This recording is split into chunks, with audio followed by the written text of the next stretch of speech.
All right, what is going on, everybody? It is your girl Pam with 2200 taps. Yo, we have got, Jesus, I don't even know I don't even know what episode. We're 70 something episodes in. We just had, by the time this episode comes on, we'll have already released Kyle Turner with Veteran Chat Project. He's a good buddy of ours. He got us connected with our right now that I'm going to interview, our guy who is doing very big things, our next guest, Eddie Lowery Jr. And Eddie Lowery, it's funny how he kind of connected us. Eddie, you're the host of the podcast. I wrote it down because I don't want to butcher it. Eddie Lowery off the deep end podcast. Is that correct? Yes, it is correct. I had to put my name in there because someone beat me to the name off the deep end. I was in the Navy, it kind of goes with going off the deep end and diving into tough conversations. So it kind of lined Yeah. up. Well, I love it. I started listening to some episodes. Forgive me, work has been a nightmare. So trying to like do my homework on you, trying to manage that, trying to manage me, trying to do a 5K, which we did. I walked it, but I did it. It's been a wild week since the last I spoke to you. So I'm even more excited because it didn't really come together the way I wanted to with the homework on you. I actually I'm excited for it because we're about to really do the homework now. And I love your mission, dude. We did get to speak a little bit. Let me just preface that. We did get to speak a little bit. You were in the Navy. So thankfully you didn't give me too much shit about being in the Coast Guard, which whatever. No, no, you can't do that. Can't do that. It's against the rules. I mean, it's whatever. At least you didn't forget about us. That's all I Now, care if you about. said Air Force, it would be a different story. I'll tell you I that. mean, I think that's where you and I both agree, and hundreds of other people. Air Force has all their money, and we get stuff. It's just not as, 5-star hotels. We don't get that shit. So Yeah, I never. They told me My stepdad told me he deployed one time. He's like, "Yeah, going on a 3-day deployment to the Hilton." Then I'm like, "Fuck off, man, get out of a deployment to the Hilton. here." Jesus. Oh, what a mess! What a I mess! love that. Well, hey, I don't want to ramble on too much. I want you tell us a little bit about yourself. Tell my listeners a little bit about yourself, and we're going to dive right into this interview. How about Oh that? boy. Well, Yeah. yeah, let's do it. All the So, good, the bad, the ugly, man. We'll bring it. Just whatever you want. okay. Well, I have to preface this by saying, as soon as you said that, my hands started to sweat because I do Ooh. not like. I've never been able to really feel comfortable talking about myself. I was raised to think like more of in a team in a instead of like a me, more of a we. Like, how are we doing as a group, as a society, as a family, and stuff Yeah, like that.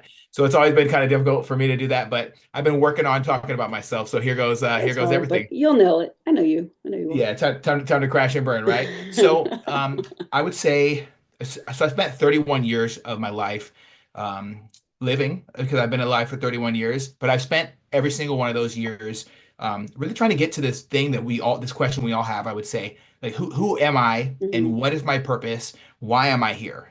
I can wake up today, but am I serving this world? That's a serious conversation to have with yourself. And I know that a lot of veterans and people who were in first responders who leave that career path. I was just talking to my wife's uncle just before this. Everyone has that weird, okay, uniforms coming off thing. Who am I now? So that's what I spent my time post the military, trying to figure out. But I grew up in beautiful Linwood, Washington, where I returned to after my military service. Very peaceful area. It's like the most 90s kid kind of childhood growing up. My real father, I would say my dad wasn't in the picture. I had a stepfather that stepped up and stepped in.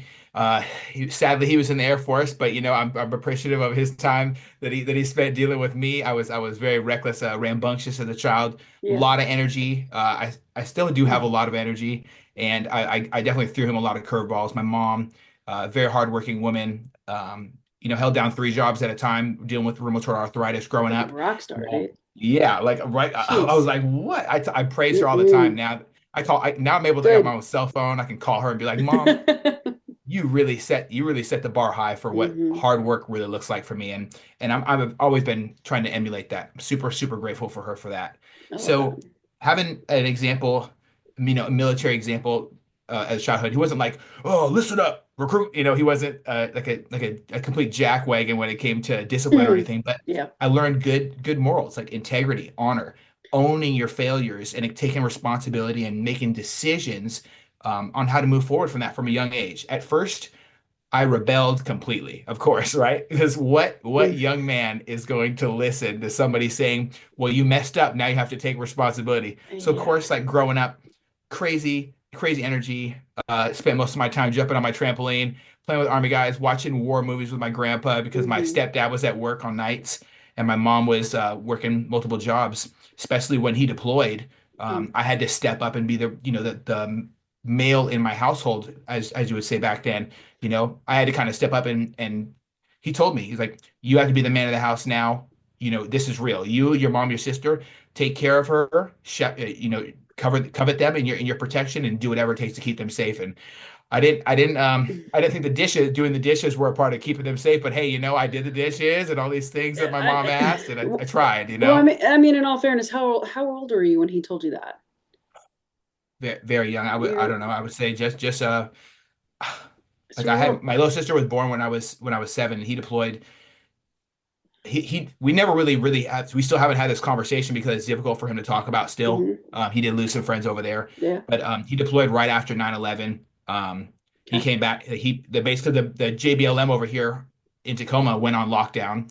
He went to Germany and they came back and then he started packing his stuff and they deployed. So his whole squadron deployed. He was a crew chief on C-17s down here at Joint Base Lewis McChord. It used to be just McChord Air Force Base back then. But as soon as he left, I knew I had to kind of do something different. I had But to you kind of you were step a up. little guy. Yeah, You're a very little young. guy. No idea what the R word responsibility even Uh, looked like I ever. mean, all you're responsible for is making sure your video games are put away, right? Or Right, something, or right. I, whatever I that still looks like. I still stayed up all night and played, but Hey, it is what it is. well, I'm glad you just said that. Thank you for sharing that in the span of what, a couple minutes that you just shared, because I did do homework on you. Not as in depth as I wanted to, but I loved what I heard, and I'm like, I think we can kick it off with this. So the reason I wanted you to be on the show, aside from Kyle connecting us and us, like kind of bartering, you come on my show, I come on yours. We have a lot of the same, just the vision as far as, giving people a safe place to talk about their stuff because somebody needs to hear it. And Mm, you go even deeper off the deep end, right? You go even right? deeper with the topics and everything that you cover within the realm of the guests. And we're kind of in a narrow lane with our show for a reason. And you go broader, wider, which is even better, I think. But with that, I wanted to ask you a quick question to really kick this off. Let's do it. You ready to rock? Oh yeah. So I heard you on a show, and when you were a little guy, maybe younger dude, maybe a teenager, you started running with the wrong crowd. Oh yeah. Started dabbling into some drugs and doing all this stuff and on the streets, like some really tough lessons. And as a kid, like what was that? What got you into it? Is I guess is what I'm asking you. Where did you find that? Did you find, I don't know, were you seeking validation from the guys on the streets that you didn't get from your dad? You know what I'm saying? There's so much that could possibly be driving you to this thing that just wrecked you almost. What was Yeah. that like for you? Well, it was you're actually one of the only people, to be honest, that's ever asked me like about these times. I don't share about it often. I touch on it lightly, but I've never actually gone in depth and talked about it. That period of time for me was very difficult. Parents going through a divorce. Yeah. My main driver of inspiration in my entire life. My grandfather Charles Fortson. Mm, That's who I spent all the time with while my parents were working or doing other things. He taught me a lot of morals lessons, and when he passed I didn't know how to deal with that loss.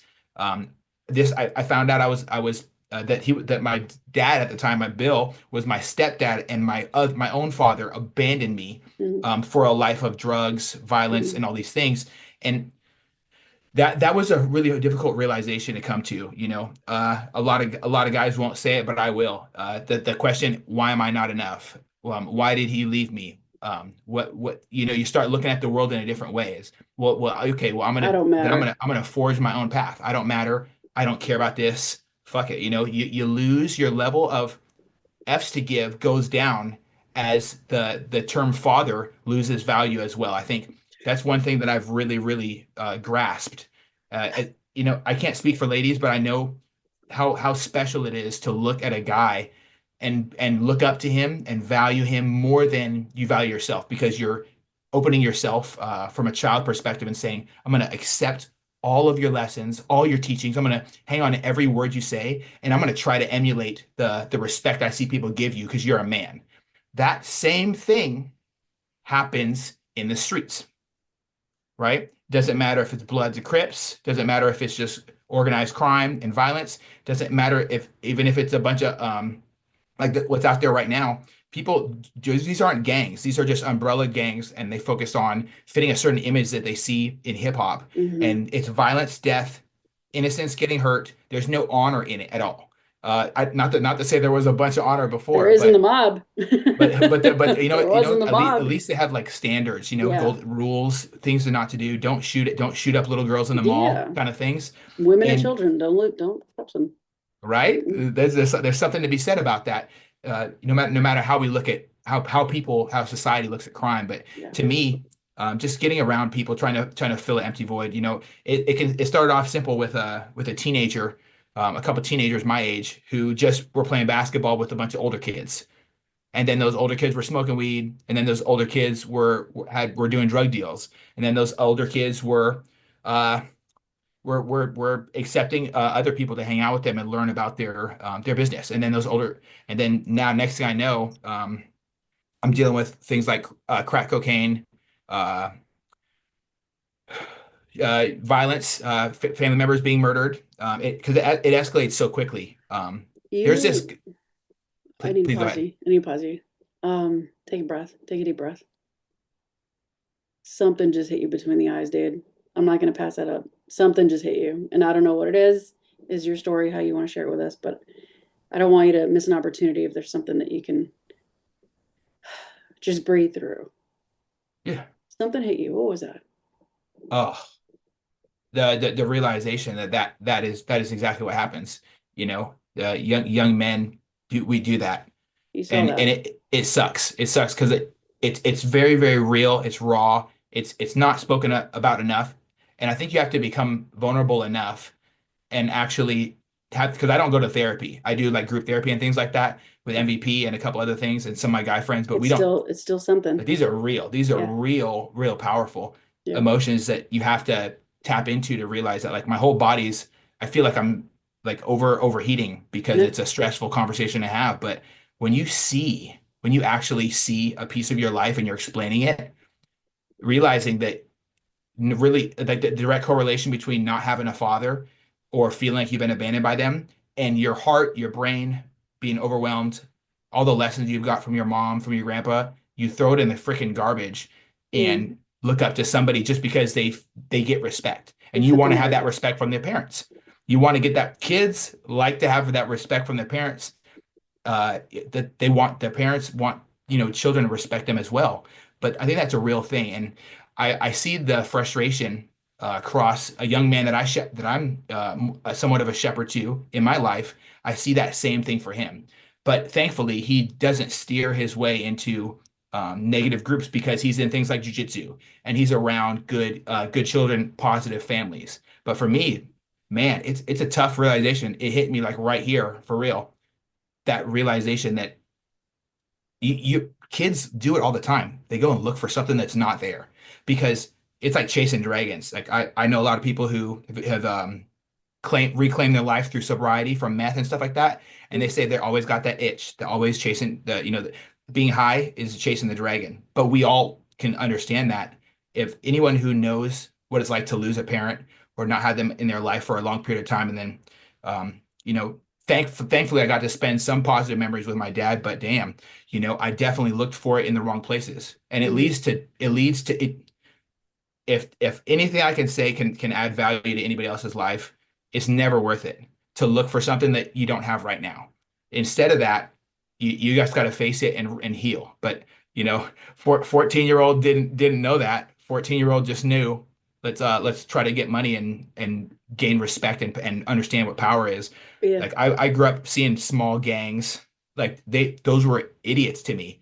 And it was foolish because they weren't making money. To me, it didn't make sense to do any crime without any type of, you know, Hmm. return on your investment. But it was a slippery slope, and I I deal with that to this day, in my nightmares. So You do? yeah, yeah, it's kind.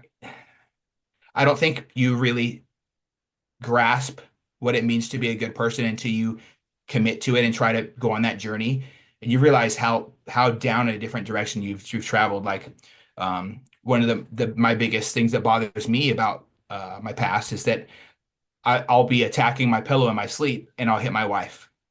Like that, with that's a stiff conversation to wake up and realize that you harmed the most important person to you, unintentionally, of course. But like, she sometimes she wakes me up when I'm having nightmares and I'm just this completely unreal person, and she tells me about it the next day, and I feel remorseful.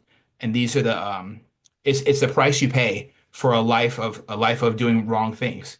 Yes. And as you find that journey of healing, of becoming a better self betterment, it's not a destination. I want to say that right now. But Hmm. this journey, oof, it's a steep hill, but it's worth it. It's worth it. And I want to tread lightly because you still have a lot of trauma there. It looks like I can see it. I want to tread really lightly. I don't want to tip you over. That's not what this is. It's not going to be a therapy session. Um, but I do want to ask a few questions if you're open to Please it. do. Yeah. Okay, so your nightmares, what does that look like? Uh, What are these dreams? What are these things that are popping up and it's causing you to hit your pillow, which in turn you end up hitting your wife? What does that look like? it looks like people who I've had conflict with in the past. It looks like sometimes I've had a lot of dreams where I'm fighting myself. Like, I remember, and I the feeling is so enraging, even when you wake up, trying to punch yourself in the face while I'm getting my ass kicked, and I'm looking at a younger version of me, or the same version of me if I looked in the mirror or whatever, like with bags under my eyes, covered in escalator grease, whatever, arguing with somebody and throwing fists, and my fist feels like I'm punching a pillow, like I'm not really hitting and causing damage, and all I can feel in these nightmares is I want to crush this person in front of me. And I've talked about that with a couple people who have like therapy as a background, or they go to therapy often, and they're like, dude, you have to learn how to forgive yourself. And that, whew, Well, now that's funky, right? That's a funky thing to well, let think me. about. Can I ask you a hard question? Yeah. Do you love yourself? Loving yourself, I think, is a decision you make every day. And Well, so okay. I'm learning to do it. And I think that self-discipline is a way I've kind of found that path to doing that. Like, I like who I look in the mirror. I'm like, hey, I can rock with this guy. Tomorrow we're gonna keep working towards being the best version of ourselves. And that work, after a while, you start to see it pile up. At first, man, that was a there was a lot of I feel like, I always look up to those firefighters in my life, the ones that every year for 9/11 they climb like a bunch of staircases, Hmm. and they're just I've Yep. seen a couple of them do it, and I just sat and watched. Like, I sat in the corner of the LA Fitness and just watched him, and I was like, wow, this person's super inspiring to me. And I tried to grasp that. As many flights as you can walk, I feel like I can walk a million flights of stairs, as far as, growth and becoming better. And I'm always going to have a little piece of me that's missing. And I think it comes from a broken childhood, but that doesn't mean I shouldn't, keep throwing shit against the wall and keep trying. No. So self love is a choice, and you have to choose it every day. Right. So do you love your 14-year-old self? Oh, no, no, I Okay. didn't. I definitely no, I And definitely you I and was I was a you destructive demon. and you Yeah. and it looks like you still don't. Is that fair? I would say yes. I Okay. would say not really. I wouldn't say I hated No, no, myself no, back no, no. then, but I knew I was wrong, and I didn't care. So there Right. was no self-love, because self-love is an investment. I know. Like, I wasn't doing that. I wasn't I, doing the whole self-love thing. so I wonder if how much of that chaos is driving this, driving the nightmares, driving everything. What the hell? Sorry, guys. I'm in a deep conversation. I put do not disturb on my damn shit. Sorry, we're getting back in it. I'm trying not to. God dang it. I'm here with you. Stay with me. Stay with me. I don't want to put do not disturb on the shit. Anyways, my again, getting back to what I was saying, I wonder how much of that is driving um your anger, your hurt, Mm. your all of this, right? And if you could go back and resolve all that shit that happened to you when you were a little boy, daddy leaving, shit that happened on the streets, every little thing, if you could find something to resolve it and put it away, how much more of you could be present with that peace and that grace that people are talking about. You know what I'm saying? Hmm. Wow, Um, that's a crazy thought too. I think a lot. But I don't know if I'd have the same appreciation for life now though. you don't know unless you try. And I only But say I don't that, know if I try. I do not know. I mean, because think about it. If you don't do it now, you're still not going to get the appreciation that you're looking for. So if you don't move, you'll never know. And you're going to get exactly what you're fearing. Or you do move and you can get something different, right? I only True. say this, man, Eddie, because I have so much energy for you because I was that kid whose dad wasn't really around. I had my grandpa growing up. Like, I'm like, oh, I see like the male version of me right now. I really, really do. It's crazy. But my mom kept me busy. My mom was 16 when she had me.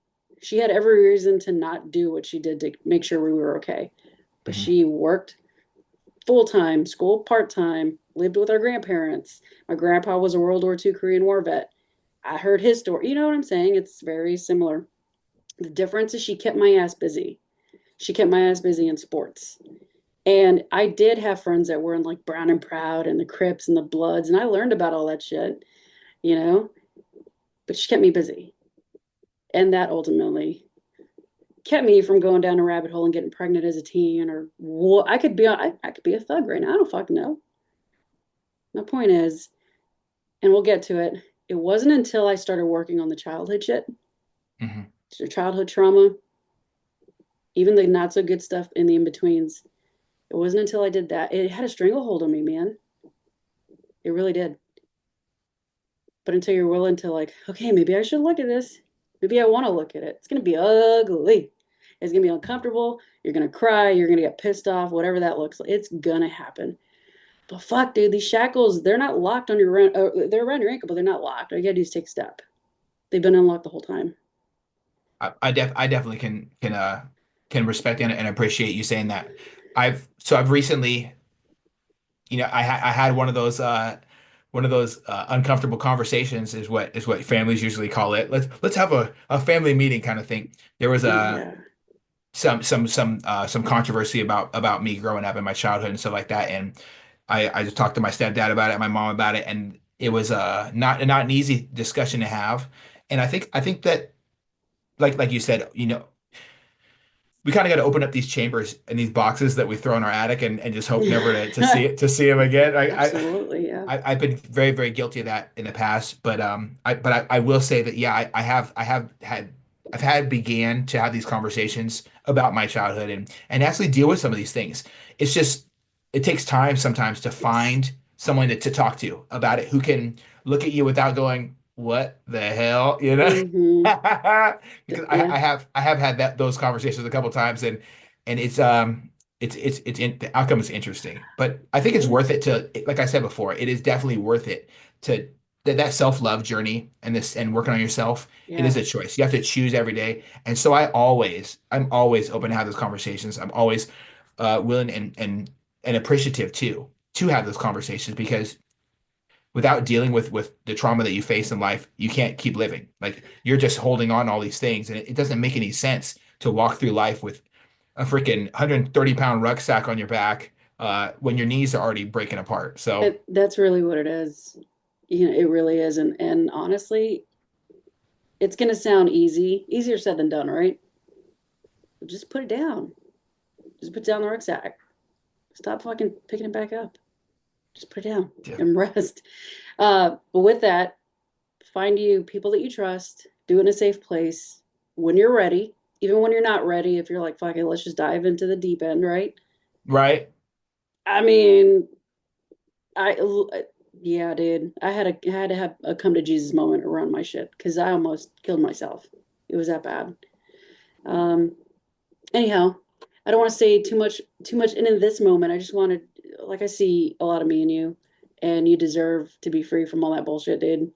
You really, really, truly do. And I don't care. You could have done the most horrible, gruesome, horrible thing when you were 14, Mhm. but There's forgiveness. Yes. There's And I think forgiveness.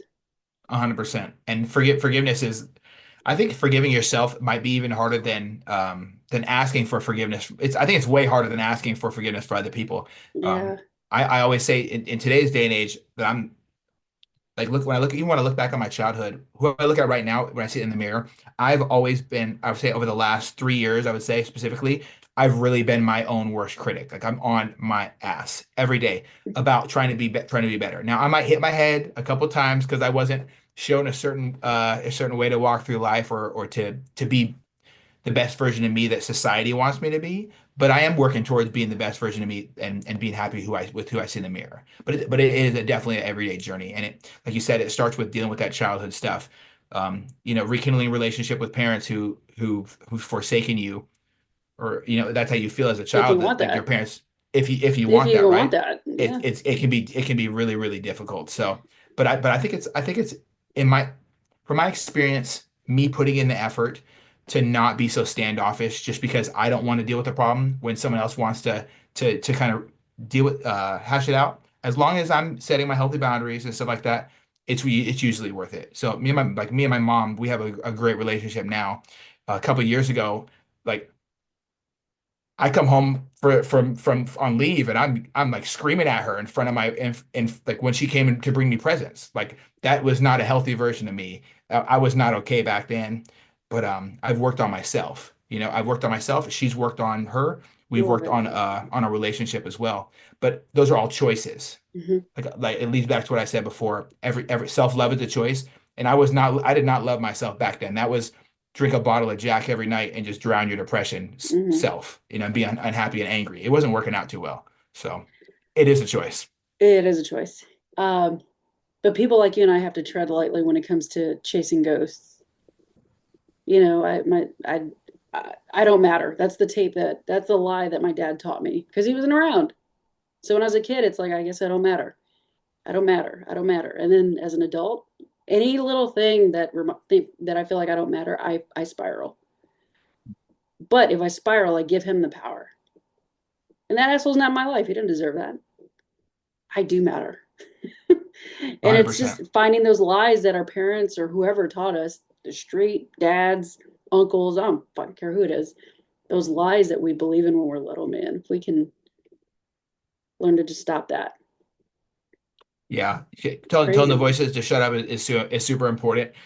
It's super important because we Yeah. I think abandonment is one of the worst things you can do as a parent. Like I I've given props to people who were terrible parents, but at least they tried to show up and try to fix Mm-hmm. fix their stuff. That's better than just not being in the picture because you're going to leave a hole that can never be repaired. And that person, they're going to look for something to fill it. Now, I'm not saying it has to you don't have to grow up in a complete household, whatever that might look like for you. That's not what I'm saying at all. But if people who say they love you and they're there for you just up and disappear, you at some level you grieve that loss. I've had family members like never come back into my life, and it's super tough every day because you feel like you long to be with people who say they love you. We all need love, right? Lady Gaga said that before she performed the song um, "Hold My Hand." It was the first time she ever performed at the Grammys, and she said it takes a lot of love to walk through this life, but sometimes you do need to be your own hero, and I Yeah, really resonated with that. you do. Because I mean, what you and I both did, you on the streets, me with what I did, it was to survive. It really was.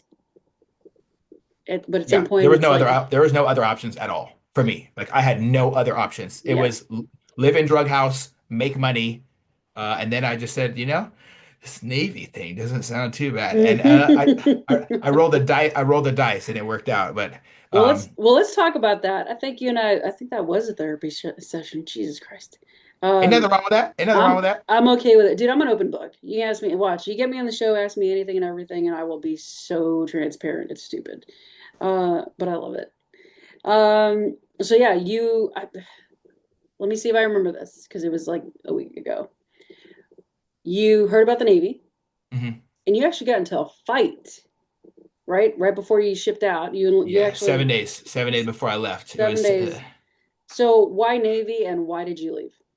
So I looked at a couple different organizations. The Army was obviously very appealing to me, because that's where the most of the war movies are made about. And what did I do when I was a kid? I watched war movies with my grandpa, and I was like, "Yeah, fuck yeah, America! Yeah, you tell those Mm, Nazis to die." Yeah, and I was like, "Oh, rah rah rah rah!" I loved it, and I've always admired Marines. yeah. In high school, when I was living pretty much alone, with another gentleman whose parent was deployed to Iraq at the time. I was living next to a recon Marine. He used to tell me war stories and give me beers. You know what I'm saying? So I love Marines. I don't know why. Maybe it's the beers, maybe it was the war stories. Who knows? And I've liked the Navy because Active Valor came out right around the same time, and I'm like, oh, the Navy seems kind of cool. And then I knew about the movie Battleship, and I'm like, there's no way in hell Rihanna ever served in the United States Navy. I didn't see that. Where was that album? And then I looked at the Coast Guard, and I was like, okay, cool. Coast Guard stick. I get to choose. I have I more don't hear options that than much excitement in your voice when you talk no, about no, but I got to. it. They told me I could choose wherever I wanted to go, and I Bullshit. grew They're up. I lying. no, I No, was they're probably lying. yeah, They're hell yeah, they lying. were. Hell Mm-mm. yeah, they were. Ask me how I But know.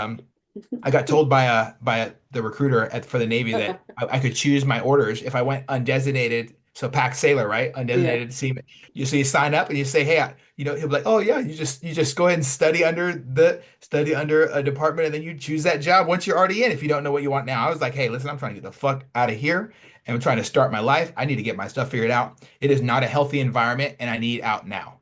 I'm talking about like fist fights with my dad because I was living with him at the time. It was a shit show, like complete shit show. I had no idea what an interest. It was, I would say, almost an interesting mistake.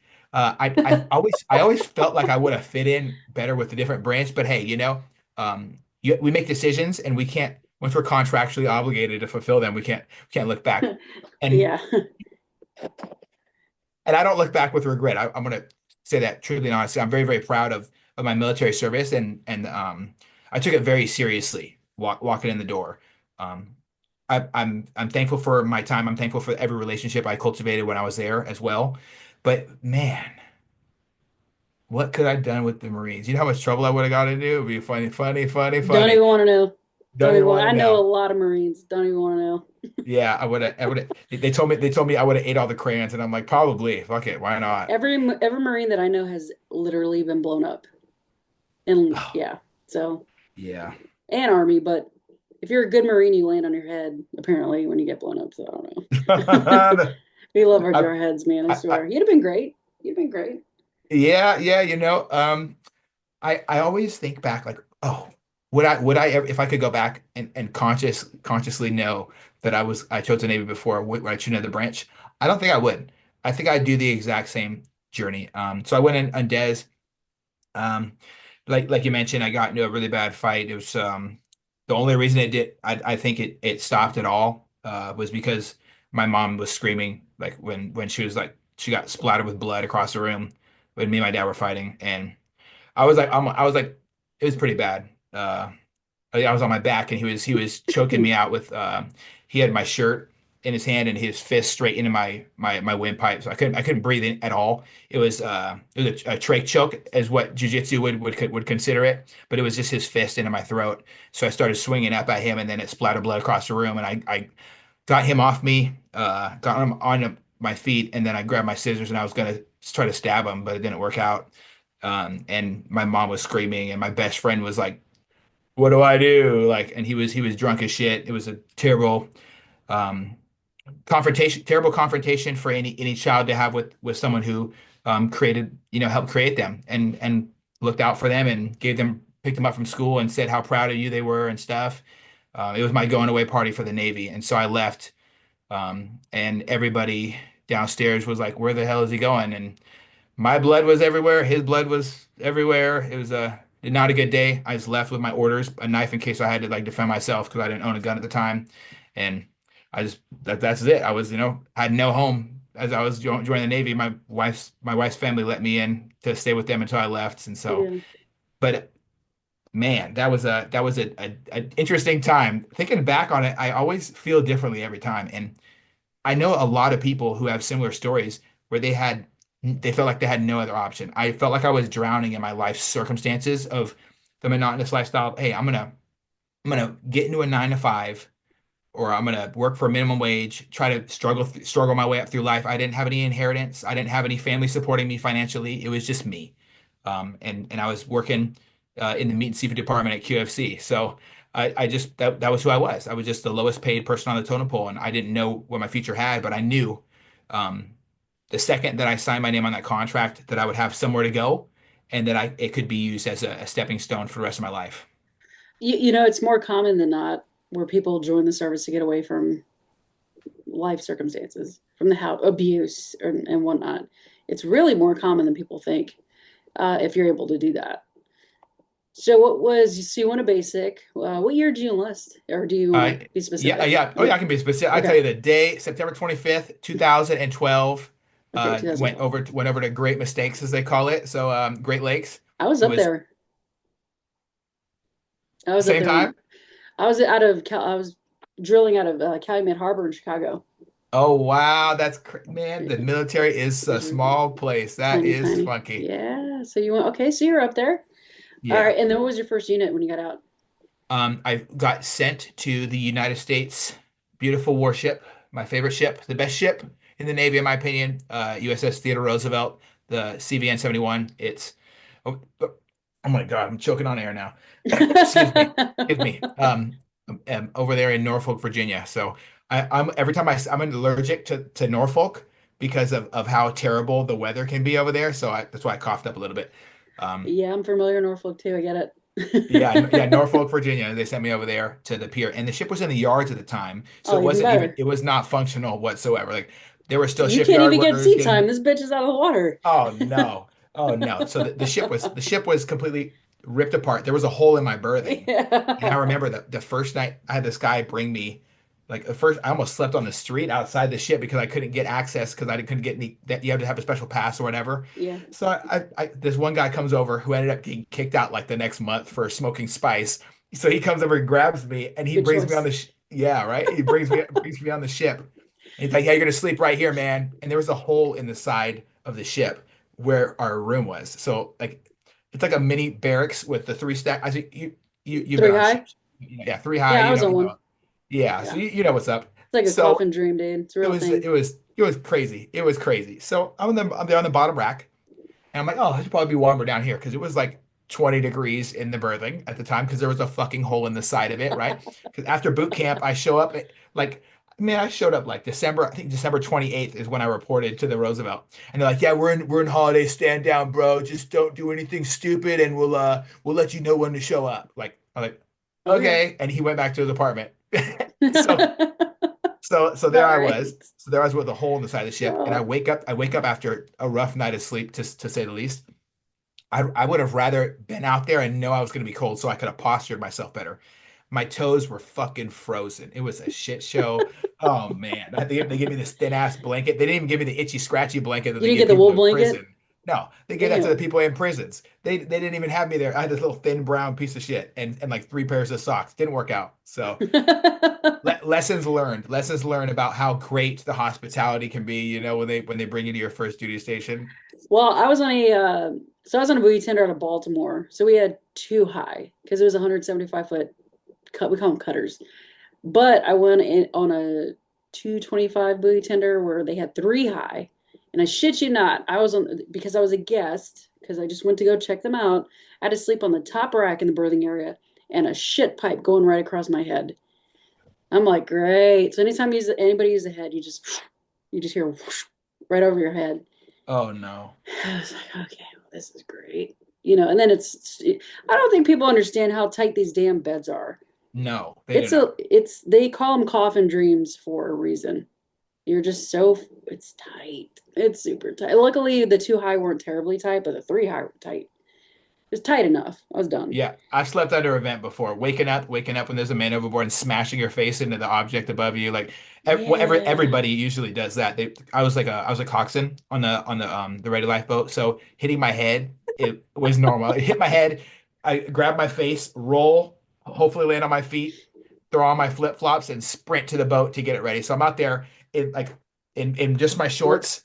Yeah, shorts, a life like half a life jacket on me, unstrapping the rig to get ready to put the boat in the water. So, Dude, oh my gosh. I don't know about you. Now that I know you did a little bit of search and rescue with that, just, oh no, I didn't do that. No, no, no, I didn't do the search and rescue. I just got the boat ready. oh, you didn't go and, They always let someone else go in front of me okay. Well, with that, every time. anytime like we had SAR alarms and we had the 1MC or whatever. For the longest time, even when after I got out, if I heard the sounds of diesel engines outside or water dripping, I would pop call and I'm like ready to like go. Did that ever happen to you? Or like There, my sleep is shit is what I'm getting at. And still to this day, there's things that make me like jump out of bed. oh, way too many times I jolt. The jolt ups is I don't call them wake ups. I call them jolt ups. So yeah, the jolting and the reacting to a noise. Um, I'm in the process of getting it dealt with right now, but I'm very hyper. I don't know the phrase for it. It's a clinical. It's a something a doctor would know. It's just a made up big word. Pretty much, I'm hyper aware all the time of everything around me. But some things that definitely do stick. Like you're Whistles, hyper vigilant. hyper vigilant. Your hyper That's the word. vigilance. That I've heard that phrase. That's the one. I've heard that.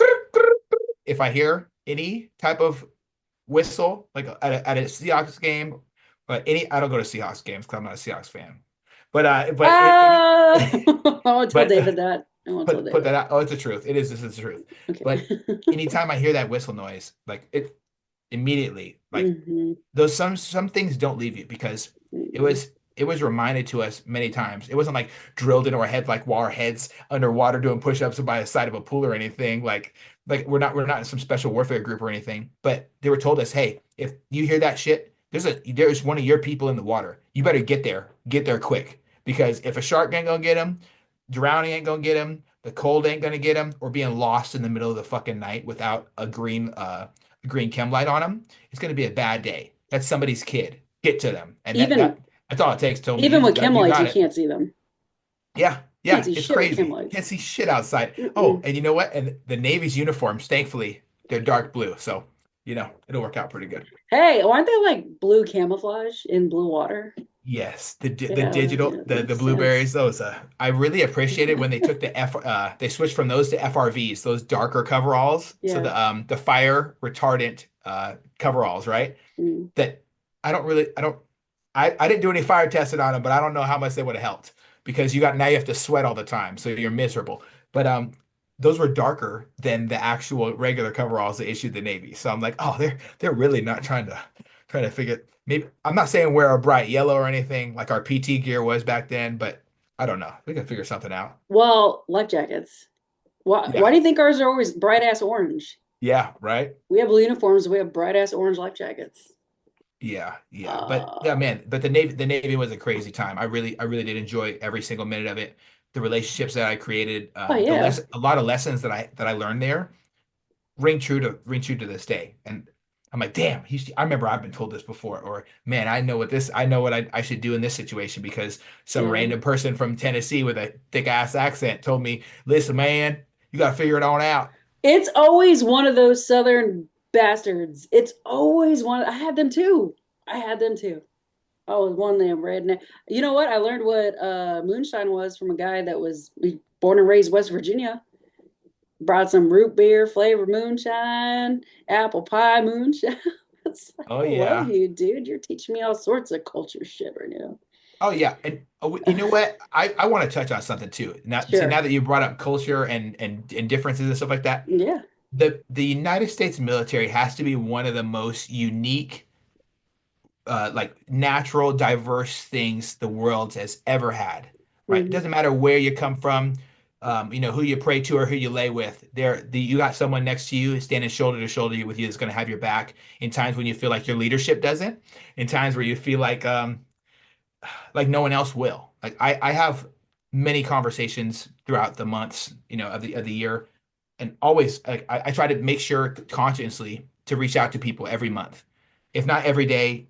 I reach out to 5 people a day minimum. 5 of my friends. I check on 5 people I don't know as well every single day, and then I reach out. I try to keep that going, but every month I try to reach out to all the people I can think of. So when I think to someone that I was in the military with, oh, I'll reach out to this guy. Tyler Ate's down there in California, or Thomas LaBarge's down there in Vegas. I'm going to see him in about 2 weeks. I'm I super love excited about that. that. These relationships that we cultivate are so powerful and beautiful because of it doesn't matter. It doesn't matter. None of that crap matters. At politics, they end when a bullet when that first shot breaks. Politics end when people are in the water drowning. Politics end when you look to the person next to you who just lost their family member when you're at sea deployed, because I've been that motherfucker. None of that mattered. Rank didn't matter either because these are my people.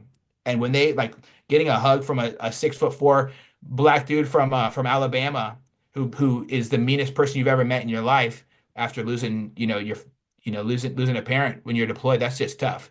And having that people look out for you like that, man, that's special. Like you want to know what love really is? It's a stranger holding you when you're having a tough time that you don't know what to do or even what to think. So the military is easily one of the most special places on earth. Think Disney special? Hold on, sign up. Oh no, it's it's a mishmash of spices that actually taste good at the end of the day. It's crazy. I was thinking of my buddy Trav. He Army combat. I want to put a plug. I have to put a plug because I just saw it. Amazon Prime. We came out on Amazon Prime today. Uh, Today's what, the 30th anniversary of Selena, so the 31st of March. Yeah, Inside. Fuck, what's the name of it? Hang on one second. Hang on, let me get it. I got number time. I swear I'm going somewhere with this. I promise you. But I forgot the name of it. It's called fucking. It's called Inspired Lives on Amazon Prime. Episode 9 of Inspired Lives, Amazon Prime. Go buy it. It's $3.99. Episode 9 is with John Gray. He's a pitcher of the Texas Rangers. He supports the Adaptive Training Foundation here in Carrollton. We could touch on that later if you want. After it's a gem for disabled veterans and civilians, whether you're born with it or not. But one of the guys there, my buddy Trav, combat veteran, got blown up, has no legs. And when I was watching this, I was there when they filmed it, so even I make a little cameo. But they really focused on his story and our friend Vanessa's stories. Travis talked about how his striker got blown up, and he had been blown up before, so he knew the feeling, he knew what was going on. But he said once he got out of his chair, he blacked out. He could literally feel like his soul, like his life being drained out of his body. But what helped him and what ultimately saved his life were his soldiers to his left and his right. They pulled him out of there. They put tourniquets on him. And although he coded 4 times on the helicopter, he still survived. So to your point, it doesn't matter what you look like, where you came from, what you believe in, who you sleep with. At the end of the day, we're going to have each other's back. And that's that. There is nothing. We all look the same. We all piss the same. We all sleep the same. But when your life's on the line like that, that's what I missed about it. That's what I miss about it. And yeah, there's some shit bags and people that you're like, how the fuck did you make it? But when you got somebody who's willing to save their ass or save your ass, that's pretty damn special. 100%. That's all. 100, and That's all I was I going think with you that. you nailed you definitely that. I think you're talking about that you're talking about that September 12th unity. That's what it really is. And man, September 11th, it just changed my entire life. Not for obviously for a lot of reasons, like as far as going into the military and everything like that. Like that's that's when I really understood that hey, this one day is gonna be me. Like when I saw my stepdad leave with his bags on the and get in the van and go over to and my mom crying and my little sister like half asleep, giving her dad a hug without knowing if we ever going to see him again. That was it. That was it for me. Like knowing, hey, this is a reality for me. I don't know how I'm gonna get there, when it's gonna line up, but I'm going to the military in one way, shape, or form. And I think that's the September 12th, the emotion, you could feel the energy. Even as a child, you knew something was obviously off because they were the terrorist attack, but the unity, the love that people gave to each other. We were neighbors. We weren't just people who lived on the same street. We were neighbors. And that's what I hope that we can come to. I'm not trying to get on my political soapbox or whatever the hell, No, but no, no, no. We're good. we We're really good. we really got to get to that point because I think everybody in the military is lives every day similarly. Like September 12th is really the attitude of unity. We need that. We need that as Americans. And we might have differences of, on this or that, or man, oh, dude, I don't like Bud Light. I don't drink Rainier. Like, I don't care. I don't care about any of that shit. I care about, yeah, hey, if it really came down to it, do you care enough about me to not care about everything else and help? Mhm. I think that really that would be a really special thing for us to return to because that is all across the military. It really is. And Yeah, there are, like you said, there are terrible people in the military, and we could touch on that all week. But that'd I'll be tell you what, another episode, dude. people are really great. People really can be great. They can be. And it's funny you're saying that. I just told my friend's son the exact same thing you just said. I wish we could go back to the way it was September 12th. I literally just said that this past week. And I even said that to an older guy who was still not, he wasn't born when September 11 happened. I think he was born just after. And he got on his political soapbox. He's like, well, September 12th. Blah, blah, blah. I'm like, dude, you weren't even fucking around. You weren't around. Like, if you literally felt the impact of what everybody felt that day, let alone being at ground zero, all the ground zeros, and then the next day, whether you like Bush or not, standing on top of a rubble and was like, all right, game on, motherfuckers. We were united. Mm, We were hmm united. Yes, 100%. I remember my neighbors coming over and knocking on the door and just giving my stepdad a hug when he came back from because Mm, the base went on lockdown and he left and he came right back.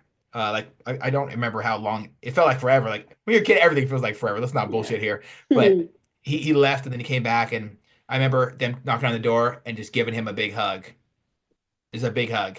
And there is so much emotion riddled in these moments in my life because they all to me when I look at the American flag, I don't see just a freaking tattered thing flapping in the wind, whatever, right? I see all of us. I see every memory that I've cultivated in my life. I see my neighbors. I see my wife. I see you. I see people down there in Dallas, Texas. I see people in even Norfolk, Virginia. When I don't, I'm about to cough again. I see people, see people in California, people in Wyoming. I see all of us, not just the people who look the same or that vote the same or that fit a certain narrative. It's us. It's all of us. Yeah. So there's a lot to be said about free speech, but I'm not happy about anybody burning an American flag because that's not just an object. To me, that means something. It means fellowship. It means brother and sisterhood. It means the neighbors, and it means don't fuck with us. I mean, my grandpa was buried under an American flag, you know? We're going to one day go and be under an American flag of some sort, somehow. Hmm. Yeah, it's people don't get it. People don't get it. So I feel like it's our job to show them Absolutely. with compassion, sometimes with some knuckles if we have to, depending on how stupid they're being. I don't like confrontation, but we had to do it. I guess we'll fucking do it. Um, but no, compassion goes a long way, and it's just really cool to sit across from you right now, like talking about this shit, because I don't get to ever talk about this with anybody, really. I mean, we live, eat, and breathe it all every day because we are who we are. But to like take a step back and smell the roses, man, like thank you for bringing this up. I'm just sitting in it and I'm loving it. So thank Well, you. it's because it's important. It's Yeah. important. Like, I think politics has become pop culture. Hmm. I don't know if it was like right around the Obama era that politics slowly started to shift into politics becoming pop culture. Like Yeah. people started instead of watching the news, they watched the news. You know what I'm saying? They really dove in.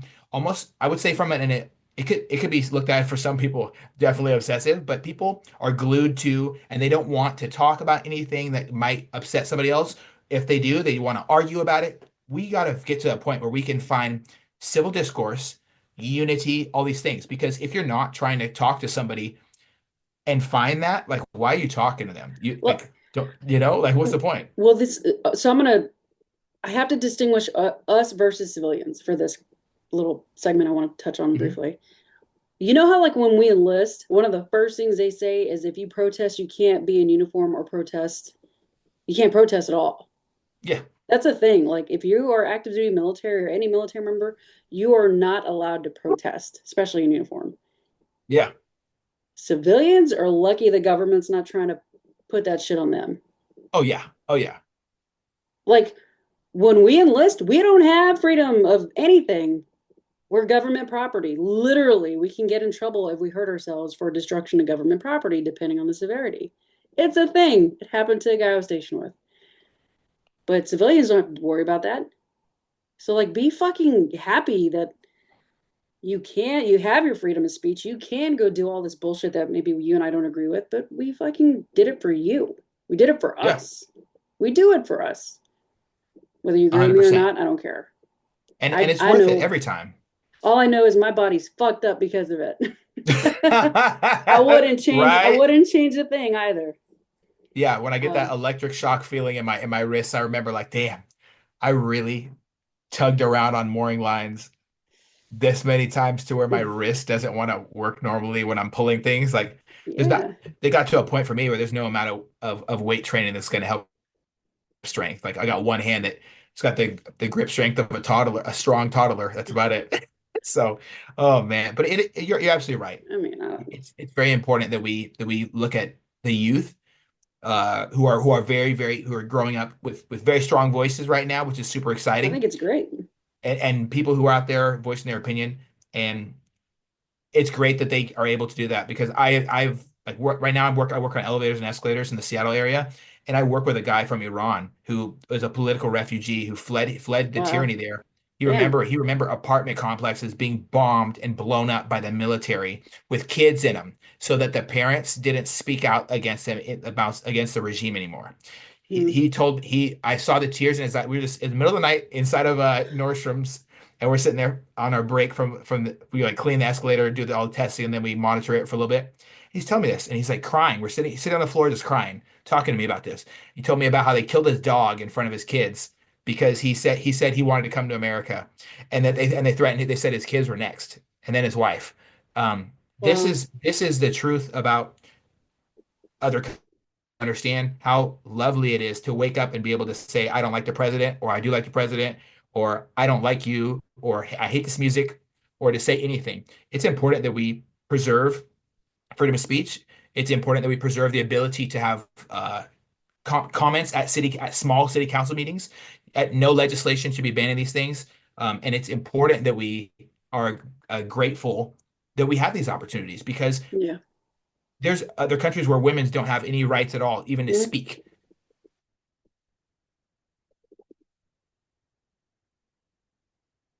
You there? I gain it. Yeah, I'm right. I'm here. That's why I gain The a lot of internet went out. Say that one more time. and that I gain a lot of appreciation for for our country Hmm. because in other countries we don't have these freedoms. And Yeah. I've seen that. I've seen the people that come here from there, and man, America is a fucking great place. I'll tell you what. So someone Hmm. told me last week, I mean, when was America great? Right now. Right now. You're speaking freely. You're a black guy. I'm a black guy. We can date white women. You know, we can go outside of our race. There's countries where you can't even only have a certain amount of children. Like be like, hey, you know, don't spoil your Yeah. opportunity. Like let's rock this thing. Martin Luther King had a dream for a Let's reason. Let's figure this procreate. out. Yeah, yeah. Let's procreate. Right. See, he said white children and black children. That was a thumbs up for me. Okay. You're like, that's me.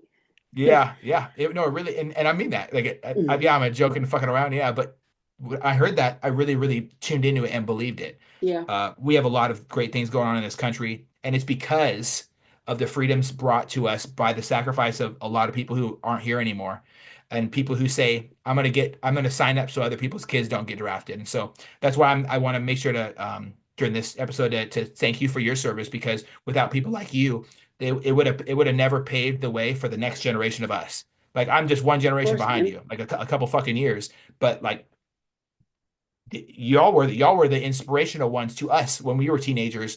Like, oh, I'm gonna be like that, man. See that man, that person walking back to their high school so they can get some free days of leave from their recruiter. You know what I'm saying? I want to be like him. You know, Man, it you make me means feel something. It you made means me something feel when we feel that. you made me feel old as shit, thanks. I'm just kidding. Your generation paved the way. Well, What? yeah, I look I at was just kidding. generations in the military are like 4 years apart, in my I opinion, right? know. Some Yeah. people, I'm not talking about no Vietnam era. Okay, that would be old. Okay, I was just giving you shit. Yeah, awesome. no, I appreciate that. Yeah, I enlisted in '03. I'm an old fart. I'm an old fart. Although it feels like Oh, just yesterday, yeah, that's you just know? yesterday. Yeah, that's It's just just one. That's just yesterday. yeah, So really, I 100%. was like a couple of generations behind you. Damn. You know, I gotta say though, I grew up with in the old it's the old guard. So I grew up with a lot of salty bastards. A lot of those old guys and seasoned people that you want to learn from because you know, they're not gonna baby you. My first unit, guess what? I was an on rate. My freaking boss gave me a toothbrush to go clean a freaking diesel engine. There I am with a toothbrush cleaning this engine. I'm like, this is dumb. But he was teaching me a lesson. Until this day, I remember Cummins diesel model VT903M. That was the model of our Cummins diesel engines. How do I know that? Because I was cleaning it with a freaking toothbrush, all of it. And it stuck and it taught me what I needed to know for the engine. I digress. My point Was is that on the small boats or was that the emergency diesel generators? Where was that at? small boats. It was on a 41-foot UTV. Oh, cool, Or cool. yeah, that boat was. I love that boat. I did 11 total years, 9 active, 2 reserves, and out of 11, I did 7 search and rescue, give or take. So I did a lot of shit on a lot of small boats. I got my ass kicked on a lot of them. Um, You're a salty motherfucker. Look at you, you got salt in I'm a your little boots. I love it. salty. Yeah, I do have. I literally do have salt in my boots. And then one of my last, I was in Lake Michigan in Chicago, and I went to Sheboygan one summer of 2012 to go drill out, or I was activated for that summer. And we took a bad wave, and I was on all fours, and bottom came out from underneath me and another guy. And when I came back, I took a slap to the face, landed on my face, and he landed on his ass and fucked me up pretty good. Damn. I didn't have to get medevac or anything, but I did go to the ER that night, and still till this day I have limited range of motion in my neck, turning it to the right. Hit my head pretty good, plenty of times, and that was my last big blow. So I got diagnosed with TBI and all that shit that comes with that. Um, so yeah, good times. Like I said, I do Yeah, it all over yeah, again. good times, I'd right? do it all over again for any one of these mother truckers. You know, I 100%. wouldn't think twice, but I got to get off my soapbox. This is an interview for you, my friend. Whatever, whatever. I'm so thankful for your service. Thanks for touching on that. Yeah, of course. I definitely took some injuries as well. Like my knees are jacked up. I You're, it's took a gonna fight happen. when you I did so I love doing unwrap when you send ship between two different ships, right? So I was the rig captain, and Okay. one of my riggers got was under the load, which is a big fuck no, Oh right? fuck. So Yeah, I yeah, pulled him out of the way while the load was coming down, and I just moved him, or yeah, it was a him, that motherfucker. I moved him out of the way real quick, and I looked towards him. The biggest mistake is not to put yourself in where somebody was just in if they're in harm's way, right? Freaking took the edge of the swingy heavy ass load right into my knee. It was carrying like a couple 1,000 pound yeah. bombs. Way to go. Way to go, Way to jackass, go. right? And so I walked on my crunchy ass knee for the rest of deployment, and my wrists are jacked up. I got some back issues from a 10-foot fall I got on my GoPro. I got it on my GoPro. We were Hey, sending field service to us, connected. sending yeah, I'm gonna send it to the doctor. They're gonna be like, Evidence. holy shit, you really fell on your ass like that. Yeah. Wow. So and a couple other things, but I think all these things these little bumps and bruises to us because we felt like we were invincible back then. They might debilitate us a little bit later down the way, but man, I'm very thankful and proud of every single one. All the scars I have that will never Mm-hmm. disappear. Yeah. Some of my scars are not visible though. Losing people to suicide as soon as you get out of the military, that's really tough.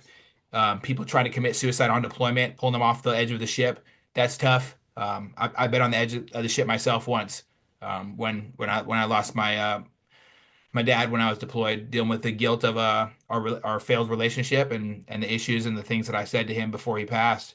It that I think that it's really important for us as vets to think back and remember the great people who served with us that aren't here Mm. anymore, Yeah. and to do right by them by if we ever feel those feelings, trying to deal with that shit because it's worth it to live. Our families deserve to have us back and be the best version of ourselves. Like I say it all the time. It's so like life is fucking beautiful, dude. And it wasn't until I watched this movie.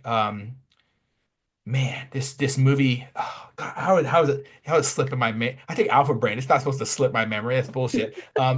So this beautiful movie, I think it's Point Break, where they're doing these crazy tasks, right? And this guy named I'll send it to you after this, but this guy named Bodie, he's about to he's trying to do this thing and he's a Surfing criminal.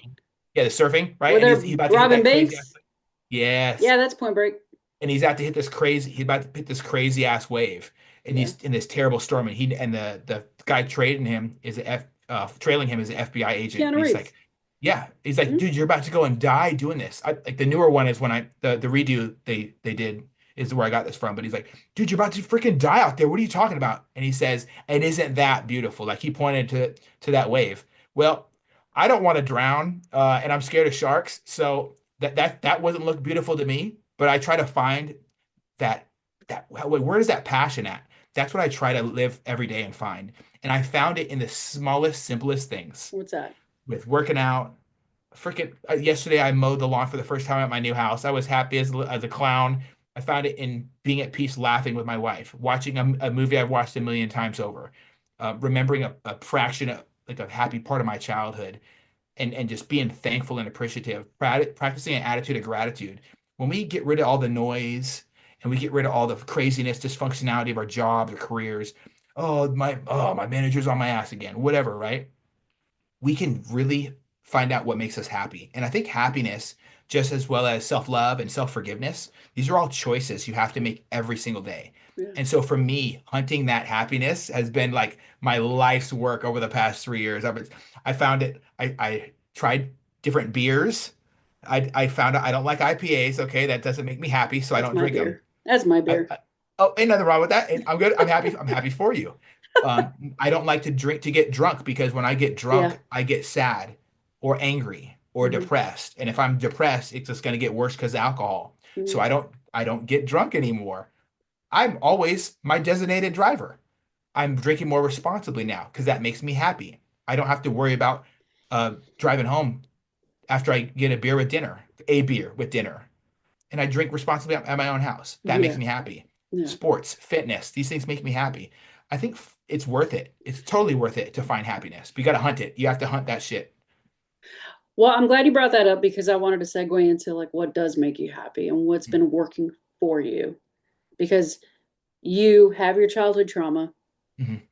then you have military life and trauma, Yeah. um, and then you get out. What now? Well, right now, Well, and I'm is much better than back then. 'Cause I got out in so 2016. what bridged that gap for you when you got out? Because let's be honest, the transition sucks. Yeah. The transition is one of the hardest fucking things you could ever go through. Going from living and eating and breathing and sleeping and just being with these people day in and day out, going through the hard shit, the suck, the happiness, every emotion possible to just nothing the next day. Mhm. So what did that look like for you, your transition into what you're doing now? Started with a bottle of Jack Daniels every night. Not that Jack Daniels is a bad thing, but abusing alcohol to try to compensate for feeling uncomfortable in your own skin or unhappy with Mm-hmm. yourself because you're injured and you lost all the muscle you put on. Like I was 125 pounds, I would say. Like I was about 3 months before I left for the Navy, I was like 180. So I Mm-hmm. lost like I lost a lot of body mass just drinking. I didn't have appetite because I was always drinking when I wasn't at work or needing to drive and unhappy. I had I would call it an identity crisis. Who Mm-hmm. am I without this uniform? Mm-hmm. I just led the most difficult EO case that I've heard of on the West Coast, out of any, on behalf of 250 sailors. Explain that to our Oh, listeners if they don't know okay. they don't know what EO So is. yes. So I suck at the You're acronym okay. issues. You're okay. So equal opportunity Mm-hmm. is I went to the EO advisor or like the supervisor there, because I got multiple complaints from my lady sailors about sexual harassment from our own leaders, right? Mm-hmm. Our lieutenant commander, our lieutenant junior grade, who was our divisional officer, Dang. piece of shit, um, and then our senior chief. just left right before this. So we had a chief, and then we had another person who became a chief later who was a piece of shit as well. I was not getting anywhere trying to bring this up at a local level, and I was not going to report these instances to the offenders who are sexually harassing. Like it was over 10 girls, and I looked at these people as if they were my little sister. I wasn't. I'm not going to sit here and lie. I probably fucked up a lot as a leader, but one thing I'm very, very proud of is going against the tide with this one. I had nothing to lose. I didn't expect to get out of the military, and I led. But I ripped up my reenlistment paperwork, and I was getting out of the military. So when I heard this, I fucking flipped my lid. I was like, oh well, I don't have to be good and keep calm anymore. Said, what the fuck is this shit? And I brought it up to the Heard what? brought it up to the to leadership. The sexual harassment, asking other female sailors what color bra and panties they were wearing. Asked God. them if they got Okay. anything going on later tonight. Okay. Um, Yeah. sexual advances, Got it. inappropriate touching, and so on and so forth. And these are multiple. These some of these people were my friends' girlfriends. You know what I'm saying? So I definitely Hmm. brought that shit up. And I had been. They tried to counsel me about, and they were right in my ass. And I was like, listen, all you motherfuckers are not going to stop me from bringing up um, this EO case. So I went to very good couple of friends of mine, and I'm like, I have to report. I want to report something. I'm restricted right now. A lot of my female sailors are being harassed, and I need an open a departmental investigation into deck department on the Theodore Roosevelt immediately, please. And they're like, okay, boats. Yeah, I trust you, man. Yeah, let's get this figured out. And they told me I didn't name any sailors because I wanted them to come. I think it would be inappropriate for me to just out them if they weren't, because I didn't have these private conversations with them. They just they just came in the office crying one too many fucking times, and that first time was enough for me.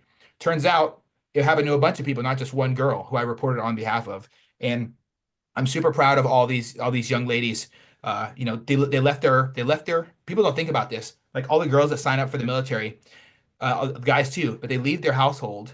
They're away from the protection of these people, their family, and the lessons of their and some of the guys in their life to be exposed to the advances of these people who've been in the Assholes. military for a while, people who wield their power, their military power, which is a real thing because you're powerless when you're in the military as a subordinate. Hmm. So your leadership is directly abusing you and taking it easier on you in and trying to trade it for sexual favors and things like that. Not while I got breath in my lungs. And I was willing to die over this instance because to me it's very personal. Sexual harassment is something I take very seriously towards ladies. I'm not cool as long as if they're consenting adults and they're having consenting adult thing, I don't care. It's none of my fucking business. But I don't like people being sexually harassed. I'm not gonna ever get down with that. And it was so disgusting the paperwork that was sent to me over Facebook Messenger because I was out of the Navy by the time it came to fruition was disgusting. I detest these individuals involved in this case, and I'm thankful to still have conversations to this day with some of the ladies involved in that, and I'm super proud of them. Having families of their own, not being not being denied advancement, promotion for not putting out to these crusty motherfuckers who were miserable in their marriages. So You remind I me. So what came of all of it? oh, that motherfucker got fired. They got their ass fired. From what I heard, this is what I was told is they got fired. It was a like once the military opens up an investigation, the captain can see it. All these people can see it. And it was an unrestricted report that I made. And there was a lot that came out of it that I heard about. So I was super super thankful for that. You know what? It's really got me. I'm gonna reach out to the person who was the EO advisor and ask them so I'm gonna reach out to them and ask them because I really You, want to know the full spectrum of it. But I know that at least one officer got fired, um, and they got there's paperwork following them for their military. If they are still in the military, I'm pretty sure they're not, but he got busted. So you know. Oh my God. Hang on one second. I need to look something up. I think it's Lakeisha Houston. She was one of my guests. yeah, but Um, but like to put it in perspective for you, they shut down work operations, right? And put everyone in one big room and interviewed people one at a time and then re-interviewed people while they were going through this investigation. So it shut down the block and yeah, it's just one thing that I think that we all need to find our hill to die on. It doesn't have to be like a spectacular, oh, I'm gonna go down swinging, but like find some hill to die on. If not for anything else, do it for somebody else other than yourself, Yeah, because it's worth it. It's definitely worth it to go against the tide like that. I'm kind of And doing then, that right now. I got I got threatened a lot. I got threatened a lot about it. Like I had violent threats from these pieces of shit, and I was like, okay, like now we're doing it now. You do If now. in front of the whole ship, we're in the hangar bay. I'm being threatened in the hangar bay. Like you really try like like I don't know what type of So it program you think happens you're when people on. panic, like their temper Yeah, tantrums. and So it was a pretty interesting time. Me getting out of the military, good. kind of like kind of like it was a crazy time. I left. I feel like I had weird feelings about losing that identity because this Yeah. as soon as I got out, I'm like, what the fuck do I do now? Well, kind of backtracking real quick. I was while you were talking, I was absolutely listening. I wanted to bring up Lakeisha Houston. She was one of my guests on episode 64. Okay. Air Force veteran, MP, you name it. This woman is amazing. She was actually assaulted as a newbie in the Air Force. And then turns out there's more people that she was stationed with. Oh, he did it to you too. He did it to me. She went through a lot of military sexual trauma, a lot of just shit. And my point is like what you're talking about, it's a thing. People don't Yeah, realize that. One of the biggest things, you have your combat veterans, and of course they go through their shit in combat and see a lot of shit. And as far as the women, their biggest thing for PTSD is military sexual trauma. yeah. MST is such MST is a real thing. a very real thing. And I wish more people talked about it. But it takes people that are like courageous enough, like Lakidra, who's willing to come on my platform, who's willing to go on other platforms to talk about how, what was it? The tender age of 6? She was sexually assaulted at 6 years old. Yeah. So it's a hard fucking topic and it is a very real problem. And it's not just women, men. I mean, there's little boys out there getting the same thing. Yeah, I get, 100%. I mean, I was one of them too. Like, I get it. But thank you for speaking up on behalf of that department and those girls. I really you know it's a thankless it's a saying that is so overwhelming for me to hear, to be honest, and in a lot of different ways, because I felt like it was a necessity. I felt like who is anybody who had a heart at once they heard what happened to this girl who little like talk about like 19 years old, like Hmm. when you're 19 you don't think you're young or whatever. And now that I'm 30 something, like I look at a person fresh out of high school, like a young lady Hmm. stepping into her life for the first time, and she has to deal with the pressure of not promoting in the military that she's starting this career on and being held back because she didn't cough it up to some old piece of shit. Like anybody who has a heart would have done the same thing, and I would do it 100 times over again.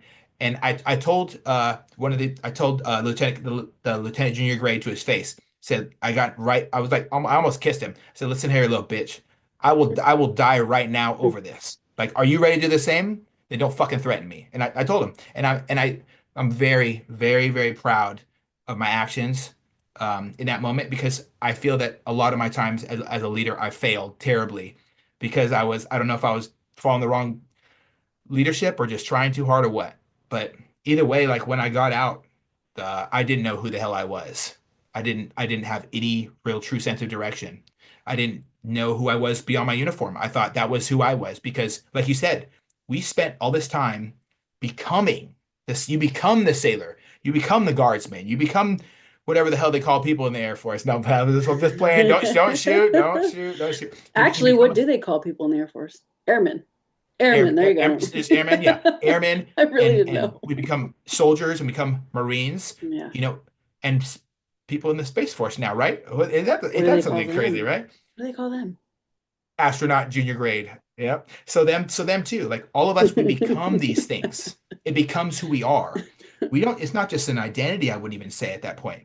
Yeah. It's you're something you assimilate to something. You like sync up like your iPhone used to or your iPod used to do when it takes 2 years to sync up when you first plug it into your computer. That or back we had like the iPhone, Dang, iPad, now you're aging the yourself. shuffle, I do it. I It is still what it have is. mine. Yeah, I need to get me one. I have my Fucking classic make my life easy. But 32 pin connector. Tick, tick. two pin connector, right? But but doing that, man, taking that uniform off, that was terrible. Like a week in, I threw all my uniforms into my sea bag and I threw it in the garage, like the hard as I could, threw it in the garage. Drunk, Mm. pissed off at the world. And I had no idea how just unhappy I was with life. Only happiness I got was when I looked in my wife's eyes or when I hung out with her. It's hard to see how unhappy you are until you hit rock bottom. And I definitely did hit rock bottom. Like I was drinking every day, uh, all the time. It just living an unhappy life, negative, very standoffish. Didn't want to participate in holidays. Like I didn't want to do like Christmas. Like you get me out for Christmas, but I didn't want a Halloween. I didn't want to do these things. I just put on a face, Mm. and I it took a lot of. I have to say I'm very thankful and appreciative like to my lady for standing with me in these times and because you need a lot of love to learn how to love yourself. And amongst this journey, she has been just breathtakingly patient with me. She gives me every single thing that I couldn't have given myself in those moments. And it's hard to talk about it without getting so emotional, like super emotional. So if I cry, Okay. it is what it is. It's But okay. man, how special it is to have somebody to look at next to you who loves you more than you love yourself. And then so Mm. you can really feel that you're missing that piece. I started to get out of this funk when I got into fitness. I realized like, but one day I looked in the mirror, I'm like, fuck, I'm skinny as shit. I'm fucking just unhappy as hell. Like 125 pounds. I have the picture in my phone still of like how unhappy I look. I took this picture at the start of my transformation. I'm like, this is my first, this is gonna be my before pictures. And I started going to the gym. You know, I over the course of a few years, I started at 125 and I ended up weighing 212 pounds. And I was getting ready to do like my third bodybuilding show and I had trained for a year and I was going to do my national run to see my first attempt at nationals to try to get my pro card and not to be a professional bodybuilder or whatever, but just to claim something in my name. Like, damn it, I want a win. Um, and then I tore my shoulder at work, and then I re-fractured my back just this last year. And there's so many lessons that come into who like and I realized that that muscle was just another identity that I stepped into, right? How crazy is that? Mm. Self-love is completely within. It's not, and I don't want to get on myself, body Do it. positivity, Do the it. body positivity thing is something I'm not really obsessed with like body positivity. I would say is that we can all work on ourselves in a positive way, Mm. but betting your whole identity on one thing is not a positive thing Right. because there's nothing external that we need to look to for self-love. It's us. It's Intrinsic. internal. Yeah. It's yes. You know the big words for it. I don't. Uh, and that's what is so special about learning how to love yourself. It's like I said before, it's just it's a choice every day. You have to choose to love yourself, not yourself with muscle, not yourself in a military uniform, not yourself just because you're drunk and numb, And I didn't do any like super crazy drugs when I got out of the military, but I tried a couple different things to try to from a healing perspective. I can't get into super detail on here because I don't know what my future holds for like different careers and paths and stuff. We can talk offline about that, but there's a bunch of different new information coming out about psychedelics and how to heal in a positive To environment. And ibogaine, ibogaine, I talk about like stuff like DMT, mushrooms and stuff like that. DMT, They're and ibogaine. Yeah, ayahuasca ayahuasca. treatments. I'm just blown away by this new Hmm. information, and I think it's going to help a lot of people. And Yeah. I hope that one day I think I'm going to go to Mexico, and I'd love to go to Mexico and try these things and learn how to heal. But I think that right now, like in my self healing journey, just waking up and choosing to love me for who I am in that moment is where it starts.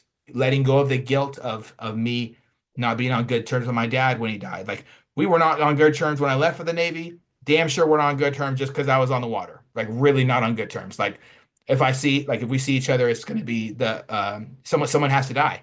That's where we were at in our relationship, and it's terrible because I got a lot of phone calls and I still get told by people that he in different lights he would cry and tell other people he missed me and stuff. And so all this ultimate accumulation of the identity issues, not knowing who I was, guilt, um, like waking up and choosing to invest myself into other things that don't necessarily mean self-love. None of them were helping me. And I really found out that there's different ways to heal. And it's easier to heal in a group. In the military, we were not alone. We were Okay. not alone whatsoever. No. We were surrounded by people even when we didn't want to, even when Yeah, I we was just didn't gonna want to say be, even when you didn't want to, yeah. right? Completely Mm-mm. surrounded. And I think that there's amazing groups like the stuff that I stalked you on social media a little bit, and I Oh, realized that you're doing some really special things thank you. at this adaptive center. Like looking at when I look at somebody just because they lost a piece of themselves in combat, like I look at these are the people that are fucking life. Like heroes are not these idiots walking around on holiday trashing their own movies. Heroes are people who throw themselves into the fire so others don't get burnt. Heroes are people who lose limbs and keep showing up every day trying to be the best version of those selves. Those are my heroes. Those are people who I look up to, and I can that's the type of energy I want to put off to the world. Like I'm still Yeah. showing up to work on myself, and I found that with organizations like Emerging Veterans and Players, TMF, seeing what you do. Being a part of communities. So finding other veterans and maybe not veterans, just finding people around you who do things that you want to do.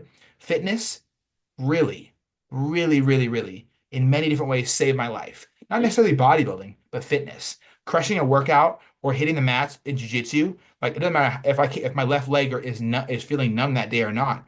Like me getting on the mats with somebody, even if they have to take it easy on me because I'm a crippled motherfucker.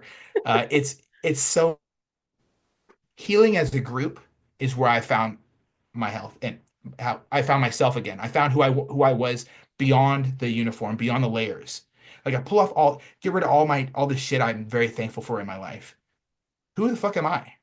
That's a question that's kind of scary, but it's worth asking yourself. And I find I'm the culmination of my wife's love, Mm. years of learning to love myself, and then throwing all my demons and all my problems into fitness and thinking through it, but not going through it just to go through it, but growing through it as well. You gotta grow it, So, man. man, so that is it. That is it, growing through it. And You're so that is how I got here. you're I taking tell my you what, mantra. You're taking my mantra. I have this thing, and I swore that I came up with it, but I just heard you say it, so maybe I didn't. But anyhow, I'm gonna say I did. I always tell people you gotta go through it to grow through it. oh man, I think You that's like you've got to be the best thing I've ever heard because it's gotta true. go through it to grow through it. Hmm. You have to, dude. You can't. And here's the other thing: when people tell you, "Oh, just get over it," well, fuck you. Number No, one, that's not fair. Number two, you don't ever, no, especially when you lose people, right? You don't get over that's shit. You're gonna get through it, or you're gonna grow through it. Let's go. And that's that's why so like real. community and tribe are important because they're gonna go through it with you. Like this fucking Spartan race. When you have that wall, guess what? You need people to help, literally grab your hand so you can get over the wall.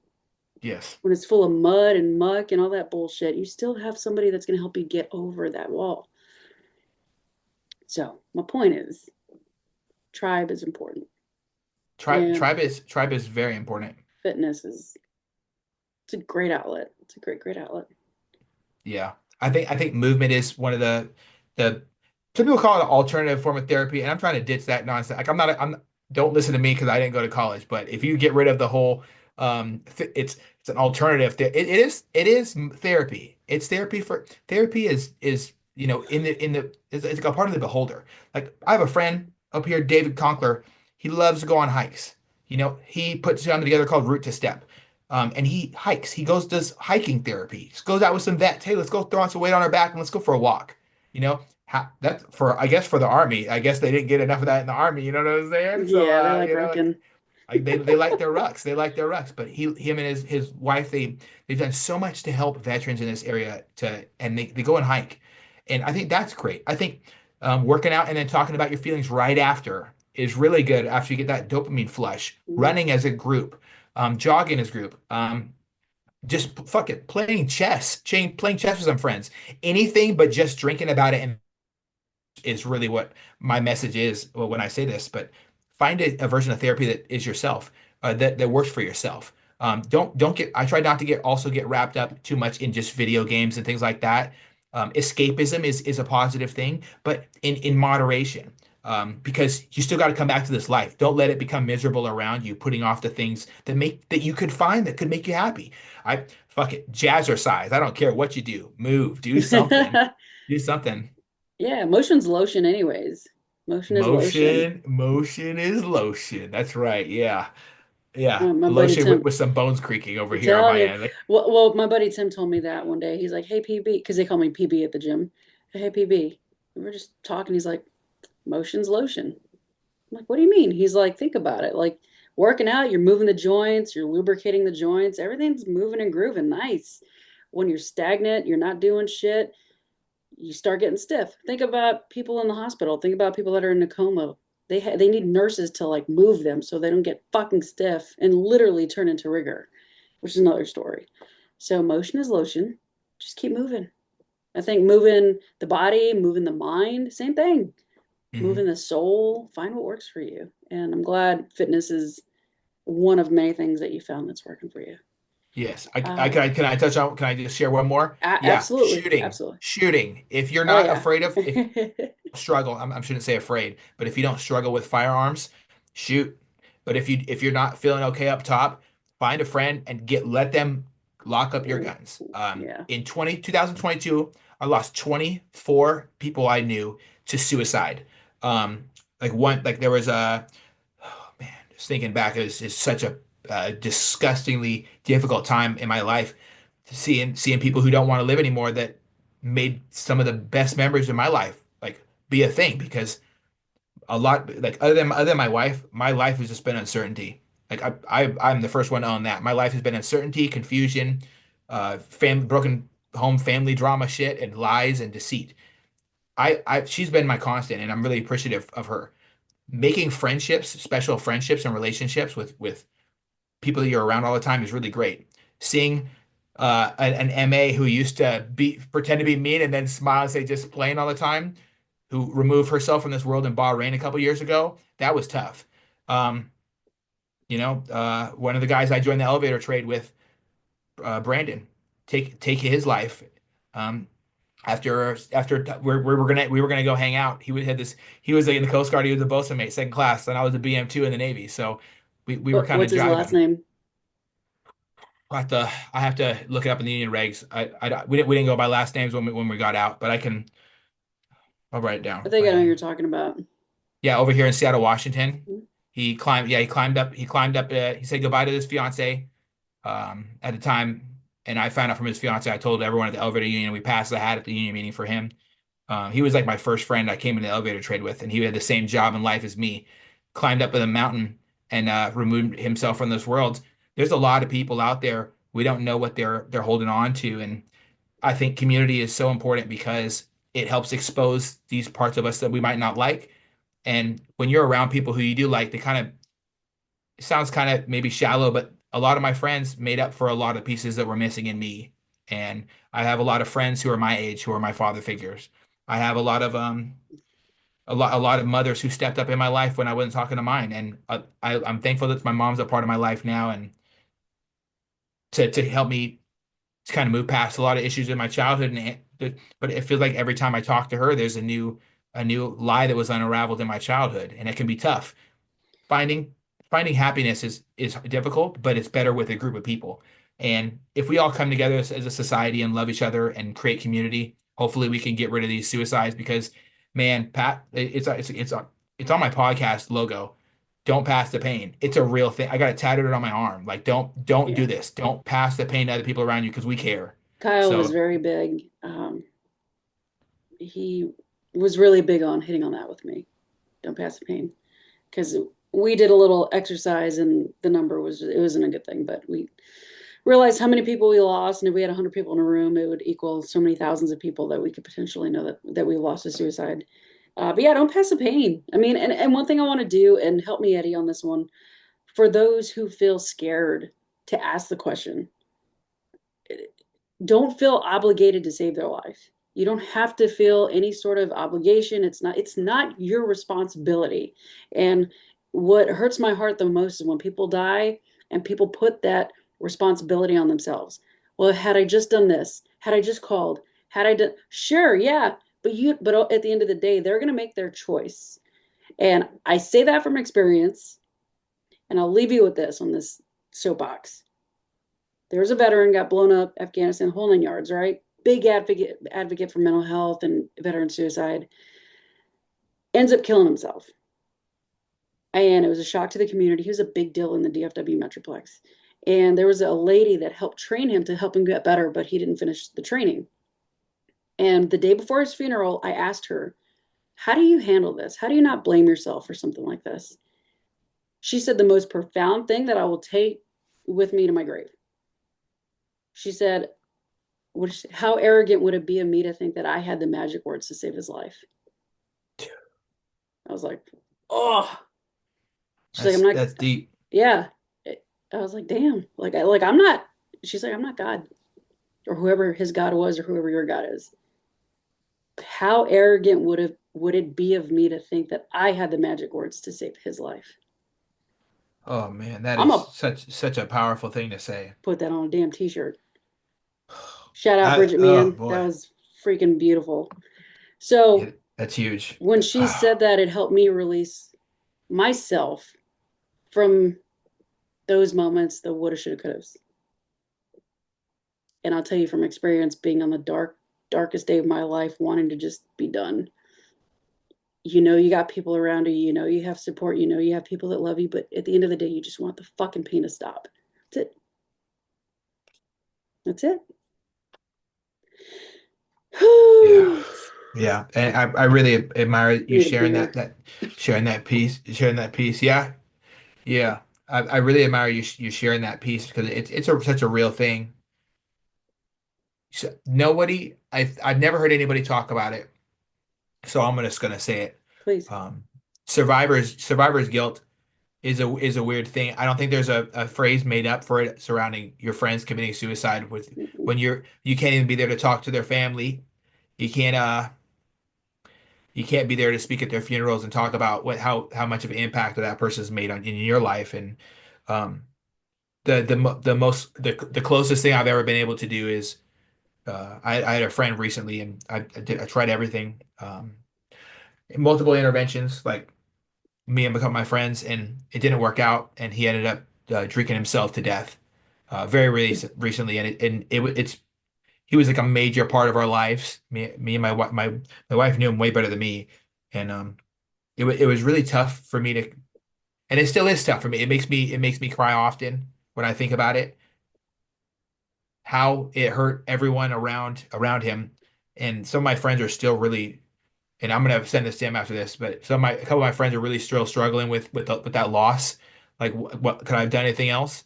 Um, and I think that's so beautiful that you said that. Like how arrogant is it that we want to have I mean we all want to have the magic words to save somebody's life, but we can't, and you have to admonish yourself of that guilt. Admonishing yourself of unnecessary guilt is one of the hardest things you can do, I think, on this self-love journey. Something I've struggled with, and it's what brought me to almost committing suicide Mm. myself. Yeah. And I that's why another reason why I don't drink like super crazy to get drunk because the negative thoughts do show up Yeah. for me. And setting those healthy boundaries is important, but also telling myself that I couldn't have done anything else. Um, and even if it hurt, I could have climbed the back his fucking to the second floor of his apartment 100 more times. I could have uh pushed past his drunk ass girlfriend 100 times and through all I could have cleaned up his apartment. I could have thrown out his sheets. I could have picked up the hundreds of bottles of alcohol. I could have removed all the weapons so he didn't get into it with the police again when he was drunk. I could have done anything, but it wouldn't change a thing. And that dangerous, strong, real reality is something that a lot of people struggle with. Yeah. And I've been working on it pretty significantly, like finding peace with that. But loss, grief is real. Hmm. It doesn't matter if you knew somebody for a day, for a year, for a month. Yeah. Processing grief is a learned skill, and it's just as devastating every single time. And if you're out there listening to this and you hold yourself responsible in any way, shape, or form for somebody else taking themselves off this world, that's not guilt that's haunting you. It's the pain that they passed over to you, and you have to learn to love yourself through those tough times. It's so important. It's one of the most important lessons that I've been gifted from people who I've had on my podcast is their life lessons. And that's one thing I picked up from them. Learning to love yourself around difficult things. It's not easy when somebody just says, I'm done with it. Like I heard from somebody that takes 13 seconds when you're fighting suicidal ideations. If you can make it just those first 13 seconds, you're still going to be here. Man, 13 is a crazy ass number. It's easier to count past 13 when you have 13 friends you can name, or a group of 5 people that you work out with, or to people you're putting sweat equity into this life with, having camaraderie. You don't win firefights alone. You don't win football or hockey games alone. Like I just recently started loving hockey. Holy shit, I love it. Hockey's Um, great. but like you don't win that game alone. Mhm. There's one thing that you don't need to win alone too, and it's the mental health battles that you don't tell anybody about. If you're listening to this, you're going through that. Don't be that person that passes the pain. Your people do love you. People are gonna miss you. People are gonna hurt, and they're willing to listen if you say, "Hey, can we talk?" Or "Hey, what's up, man?" Or if you just pull up, like I've had people just fucking call me in the middle of the night, and I'm like, "Oh, Hmm. shit, who is this?" Like, and my friend's on the phone crying, about to commit suicide. How appreciative I am that Aaron reached out to me that day. Now he's, doing good. That's what we need to Yeah. be able to create those connections where I can reach out to somebody. If I ever feel like I'm gonna hurt myself again, man, I I haven't felt that in years now, but I'm gonna make that phone call because it's worth it. It's worth it. This life is beautiful when we choose to live it, but it's a choice. Self-love is a choice. Forgiving yourself is a choice, but the choice is so worth it. And I don't think there's no man. How beautiful is it that there's summertime where you can see the sun and hear the birds chirping when you're trying to sleep in on a Sunday? You can do that. Like how man, what's your favorite fucking color? I love candy canes. I've been missing out on candy canes. I've been missing out on hearing children laugh. Like these things that we experience in life that bring us joy, they become so much more beautiful. And I hate to say it, but the more I experience loss, the more I love life. Um, because it brings death brings so much perspective. It's a terrible lesson Hmm. that surrounds all of us, but man, you have to hold on to those lessons. And I'm overwhelmingly just completely coveted in appreciation for this life. And I can commit to not wanting to commit I don't feel like I want to hurt myself. And it took a lot of work to get to that point, but it's worth it. It is Yeah, worth it. it is. And I feel like people like you and me and those of us who have been through some shit, there's it's not that people don't appreciate life as much. It's almost like I wonder if they just don't know. When you stare death in the face, when you've lost people, when you've gone through trauma, you're hanging out with a dead body, and it's like I tell my mom because she'll tell I love my mom. I love my mom. She's like, oh, let's plan a trip for like 2 years or next year. I'm like, no, why don't we do it now? Like, let's do it now. Same with my doctors. They're like, you need two knee replacements. Let's wait till you're 50. I'm like, do it now. Get my quality of life back now because I may not be here tomorrow. And they don't get it. Even Yeah. my doctor, like, they just don't get it. And I'm like, okay. So it's nice. It's refreshing to hear you say that. And we at ATF, we were gifted Thanksgiving baskets a couple years ago, a full turkey pie, ever stuffing, gifted to us from a church. And I remember I had this basket driving home. This is a brand new build. It's a year and a half old, this house. And it was a brand new house even then. And I remember driving back home and crying. And I'm like, man, had I taken myself out, I would have missed all of this. I would have missed this house. I would have missed these gifts. I would have missed this incredible organization, incredible interviews and people and connections. I would have missed all of it. And now I'm like, fuck, I'm so glad I didn't do it. And is it that beautiful, right? It is beautiful. I mean, thoughts still come every now and then, and it gets scary every now and then. And I do have a safety plan in place. I have a gun in my house. I have like, people I've told, I'm like, I know how I would do it if I did it. It's not an option, but I'm being honest. That's why I have a safety plan in place. And like we have to put this shit in place for people like you and me. It's very real for us. It's very, very real for a lot of people. Um, but no, I love myself too damn much, and I love what I have. And even on the dark days, I had a one of the girls from the gym came to my house, not this one, but my old one, to make sure I was okay. Fuck, cool. And I had barely really talked to her, and she FaceTimed me the day before, and she's like, "I'm coming over. Something's up." I'm like, "Oh, damn, cool. Thank you." Yeah, that's a true friendship if someone notices something like that about you. And man, that's special. It's pretty It's damn special. yeah, It's I just I I feel blessed, man, Eddie, and now I can add you into my tribe, and I hope you can add me. 100%. We'll see it for what it is because we've been there, and I think it's going to take us leading from the front. It's a conversation worth having. I talk to I've really tried to step out of my shell lately, talking to guys, Yeah, and find making vulnerable conversations very real. I think the easiest thing to talk about is how you feel about your family. Like talking to some of my guy friends, they all come from broken homes. yeah. How shitty is that? That something bad can unite all of us, but it's true. This trauma thing, whatever, someone's trauma might be, and this is very real. Someone's trauma might be, hey, their Wi-Fi went out that day, and that's the hardest thing they've ever experienced That's to a kid or to an adult. absolutely fair. Like someone else's trauma is, and I'm just going to use I'm not going to say names, obviously. A friend I've talked to in my life, I've walked up to, gone up to a village and started taking small arms fire. They wasted him. The Taliban sent a bunch of kids with AKs to go against their convoy. He really struggled with being around his own kids. So that is his version of trauma. Mm, Is he's scared he's going to hurt his own kids. yeah, I don't think he would.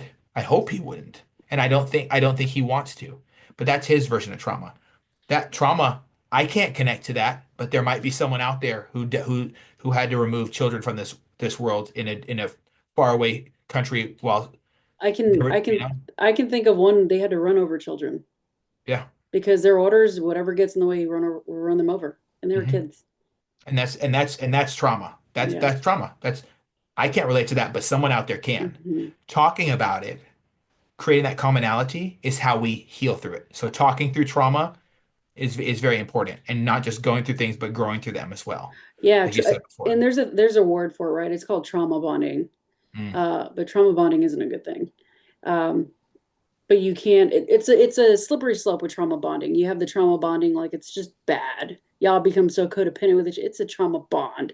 Like this is how y'all are bonded. Nothing can break that. Or you can connect with the trauma and bond and do what we're doing. So yeah, it's a thing, man. And it's just because we don't. At the end of the day, we're all connected, and Mhm. we always feel like we're the only ones going through this shit when there's how many millions of people on this planet? Chances are you're not.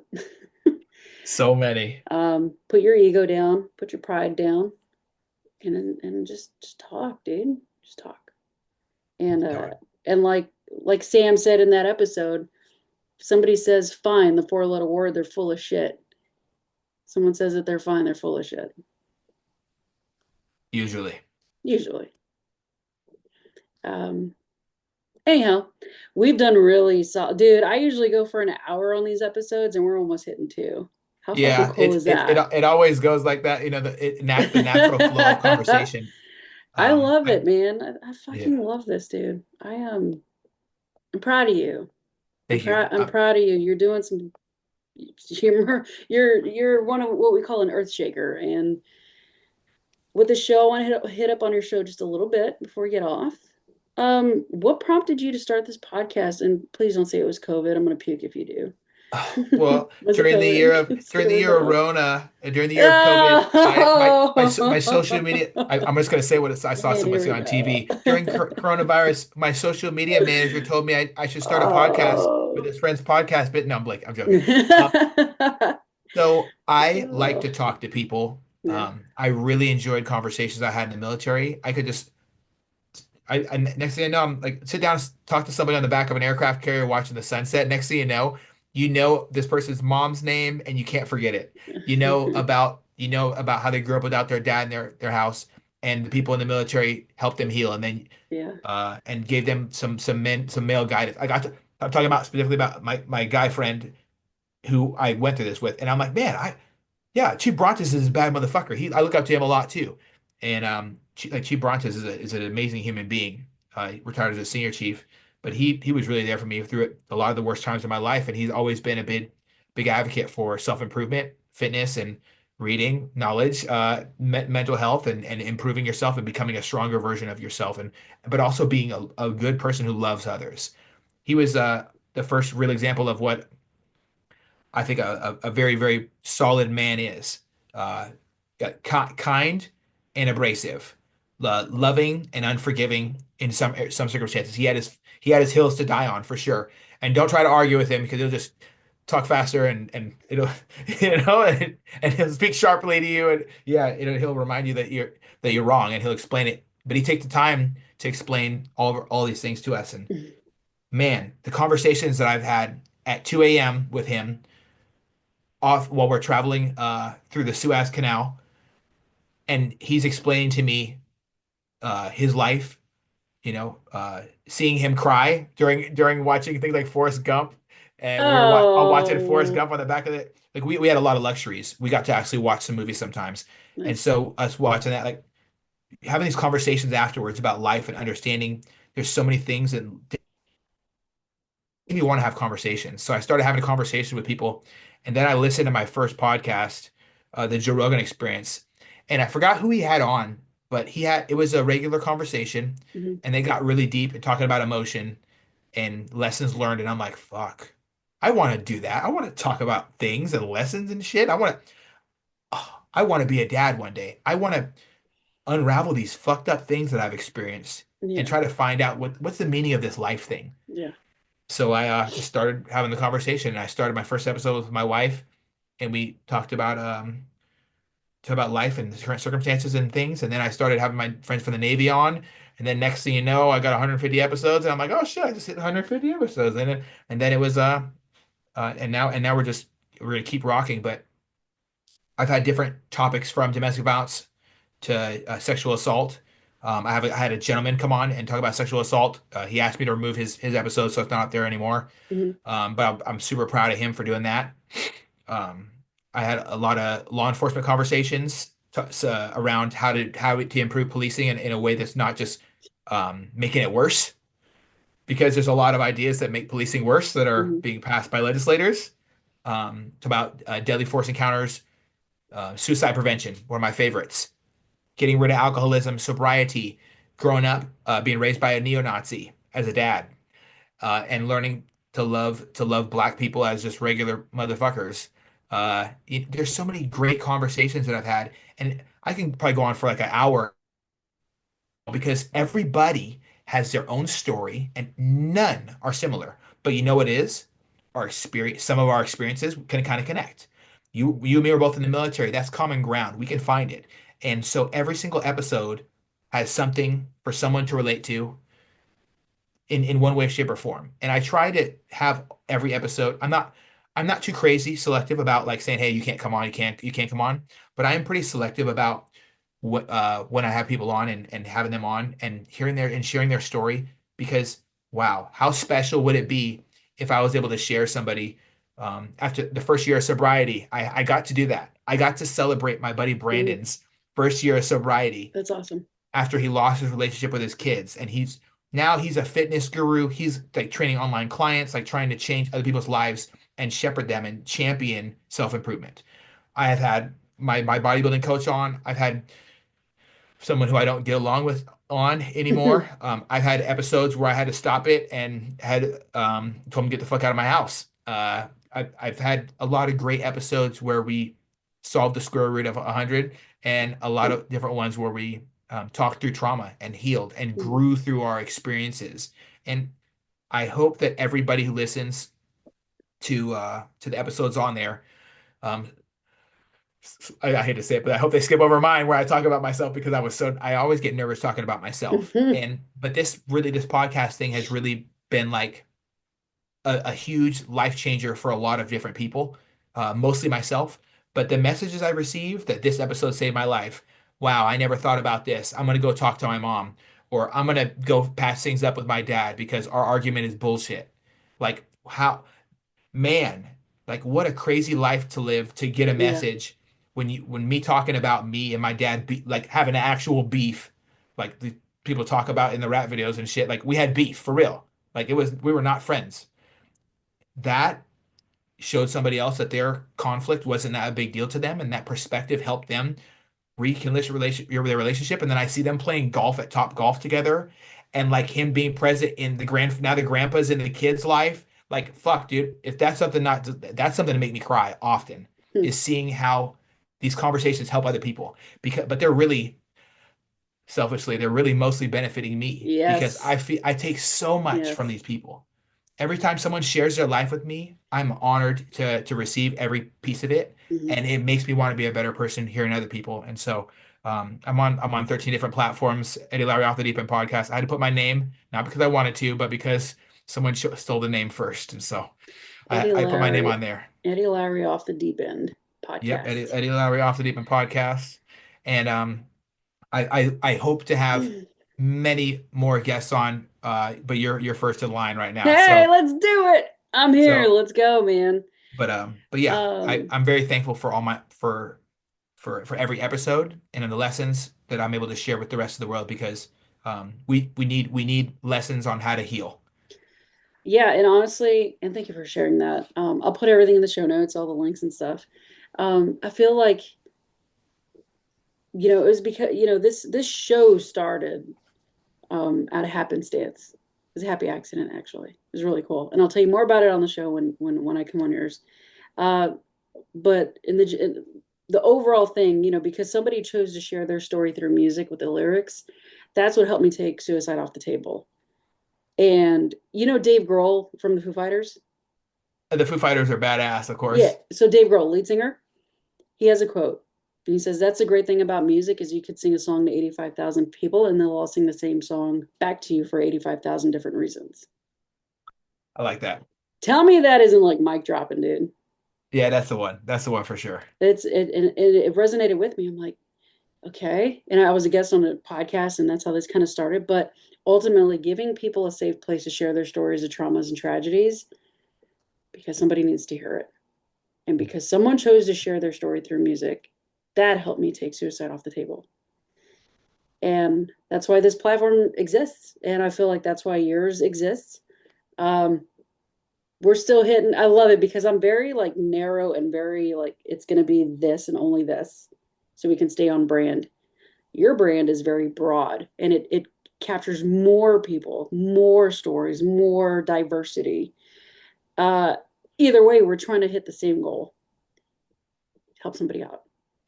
And I applaud you for that because it's not easy to be on the other end of a freaking microphone listening to somebody's story without falling apart. There's It's just not easy, dude. You get tipped I over. think I think I cry like almost every episode, and I definitely want to make sure I say I had taken breaks when my brother died, and I Mm. took breaks when me and my wife had a loss of our daughter last year, Oh, and just sometimes you need to deal with your confront your own trauma, before you can take on any more. You know, cups do get full sometimes, and setting healthy boundaries is a positive thing, and I'm thankful that I did. But man, I don't think I'm gonna ever stop doing this, listening to other people because the self betterment journey, it's a daily thing. It's a yes. daily decision. I didn't know you lost your daughter, man. Yeah, I yeah. It didn't know was. that. I'm sorry. I appreciate that. It was a big, still is a big thing that we're working on and that I'm working on. And yeah, it you don't know, you never really understand how real love is until you but well, to me, I never understood how real love was until I'd come home in the middle of the night after working, so like from like 6 a.m. all the way till 2 a.m. and I get home and I walk around the corner. I'm like, yeah, she's still awake because she can't sleep because she's pregnant as hell. And I'm like, can I listen to the heartbeat? And she's like, yeah, we've been waiting for you. And I'm like, we've been waiting for you. Like that you don't know the person you can ever become until you start to become it. And I truly believe that the happiest I've ever been is along that journey of becoming a father. And you know, it's not the end of our road. It's not the end of our journey. And I'm thankful for every positive moment along that journey.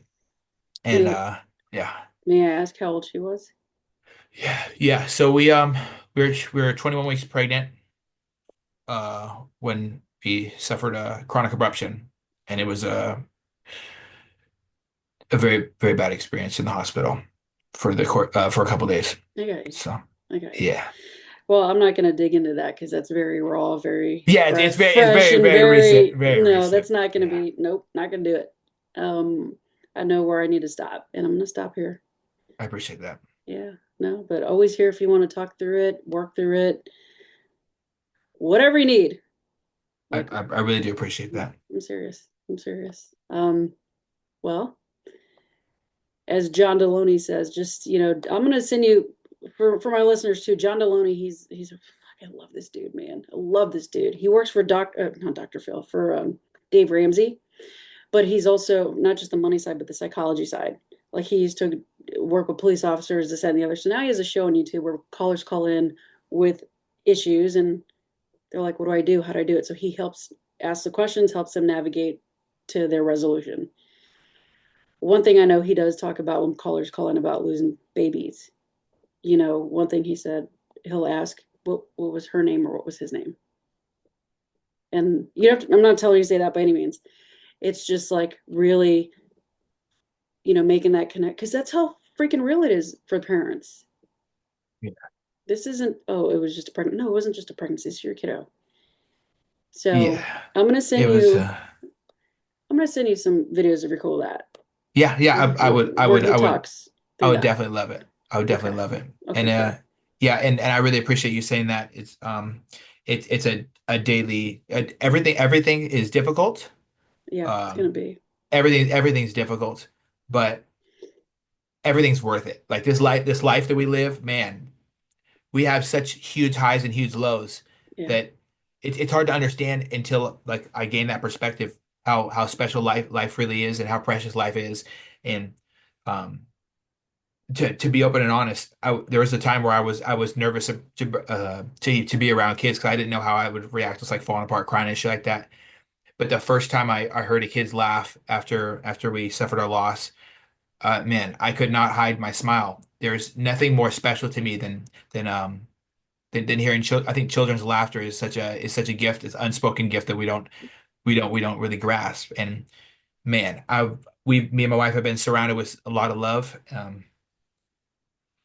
As we went through this process. And I'm forever grateful for everybody at Kindred Jiu-Jitsu in Edmonds. I'm forever grateful for the Andersons down in California. I'm forever grateful for my job that these people filled our fridge twice over, Wow. where we didn't have to like leave the house or anything, and we just Wow. got to feel everything, and It's amazing. they gave us time to do so. So I'm thankful for them, and I I life has its ups and downs, but Yeah. it's when you live with a group of people, it's not so bad, to be honest. It's really not.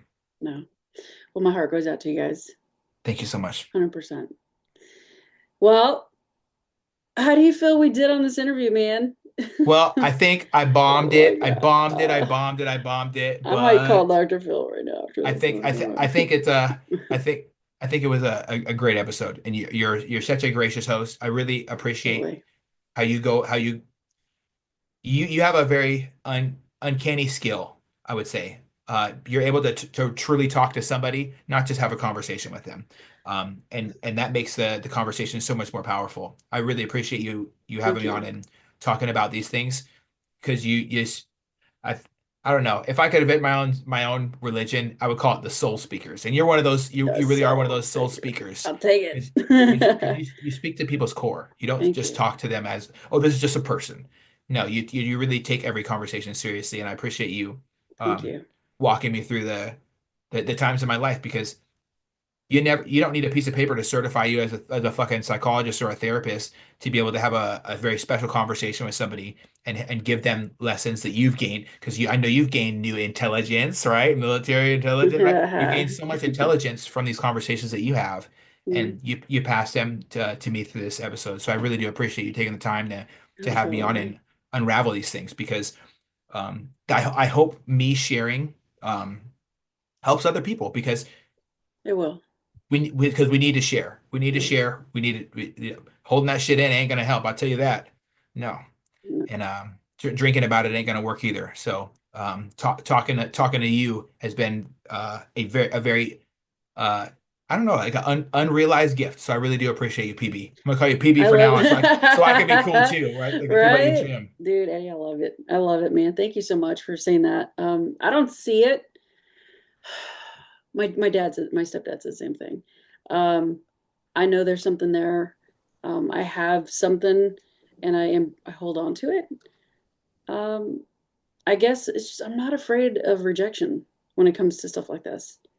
And I know when somebody went down the rabbit hole with me and they went through my trauma, they took me through my trauma with me.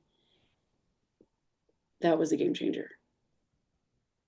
And I've also been that patient that the VA doctor is trying to do a PTSD form on me. I'm crying. And because I didn't score high enough, they said I don't have it. Meanwhile, I'm still fucking crying and they're like, you're good to leave. And they leave me in that shit. So I've also been on that end Jesus too. Christ. So it's like, can you just fucking listen to me? Mm. Um, I still struggle. I was in the hospital this past summer for my back, and they almost admitted my ass because I said I was thinking about hurting myself. I had a doctor come in and a big ass male nurse. I knew what they were coming in for. I'm like, don't you fucking think about taking me anywhere. I'm staying right the fuck here. Yeah. And the doctor thankfully listened to me, and I told him I'm like in chronic pain. I'm just make the pain stop. I'm hurting. 15 fucking years of this. Make it take the edge off. Mhm. And he did. And then he proceeded to lift up his jacket, his white jacket, the arm of the jacket, and he showed me the metal band that veterans wear when you lose people. He's like, I get it. I was like, oh, fucking dude. But he listened to me, and they shot me with morphine, and I was great. So whatever it takes, man, I don't care. I'll go. I found my purpose. I found my mission, and I'm gonna. When I meet my maker, I want to be like, I gave it all I got. I like that. I like that. Well, I think you're definitely doing the right thing. Thank you. Some people just have a natural gift about how to talk to people. Um, I don't know. I think you're doing the work that it's that the soul speakers like I really truly think it's a real thing. If it's something someone sent from God or but someone told me once that there's a piece of everybody who I've lost who stays with me every time I speak to somebody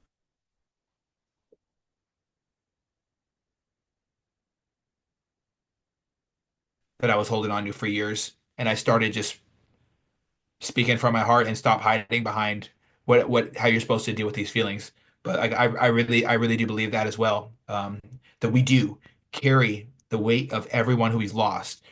But we have to face those losses first, and that's the hardest part. So, but I think you do a tremendous job of it, and I really do appreciate you have me on today. Thank you. And likewise, I can't wait to be on your show and be on the other end of this thing. I love what you're doing, and I'm happy to be a part of it. And let's lock arms and just rock this shit. I Hell yeah. appreciate you Let's so let's let's much. help other people. Thank you so Let's much, PB. let's do it. I love that PB. I'm What gonna your friends from the gym call it? Okay, I'm trying to be cool. Okay. dude. This is what we had the gym real quick. We have DV, DB, PB. We had a DP, and it's like, who are you talking about? Like DV or DB? So, I'll tell you what. I'm gonna sign off with my guests. Real quick before we do, I'm gonna drop a bomb on you because I think it's funny. Uh, I know you become a fan of the Adaptive Training Foundation here lately, with what they're doing with us and helping people. But I hate to break it to you, the founder played for the Seahawks.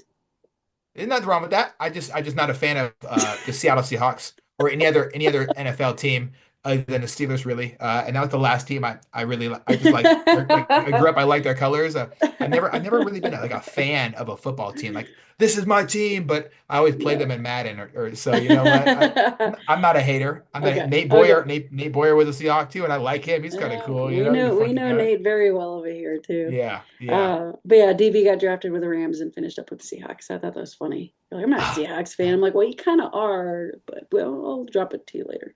Well, when I'm in Texas, I'm gonna have to come down and get smoked by everybody at the clinic at the center. Sorry. Let's go. Let's Yeah, go. Let's go. I'm gonna do like 3 push-ups, and they're gonna be smoking me, dude. Yeah, you're gonna have a guy with no legs kicking your ass and box and burpees. Wouldn't be It's the gonna be first great. time. Won't be the last. Well, let's figure it out. Let's make it happen. But I'm gonna sign off with my listeners. Hang tight so we can talk about other stuff off the record real quick before we get out of here. And yeah, thank you again, Eddie, for coming on. It's been so cool. Thank you so much. Absolutely, everybody. Much love and thanks so much. Yes. Well, there you have it, guys. Eddie Lowery Jr. Go check out his mission, his podcast. Everything's going to be in the show notes. And get ready for next guest because we're going to keep them coming, baby.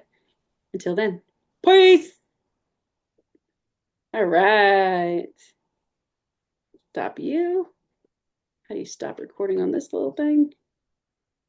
I don't want to end it.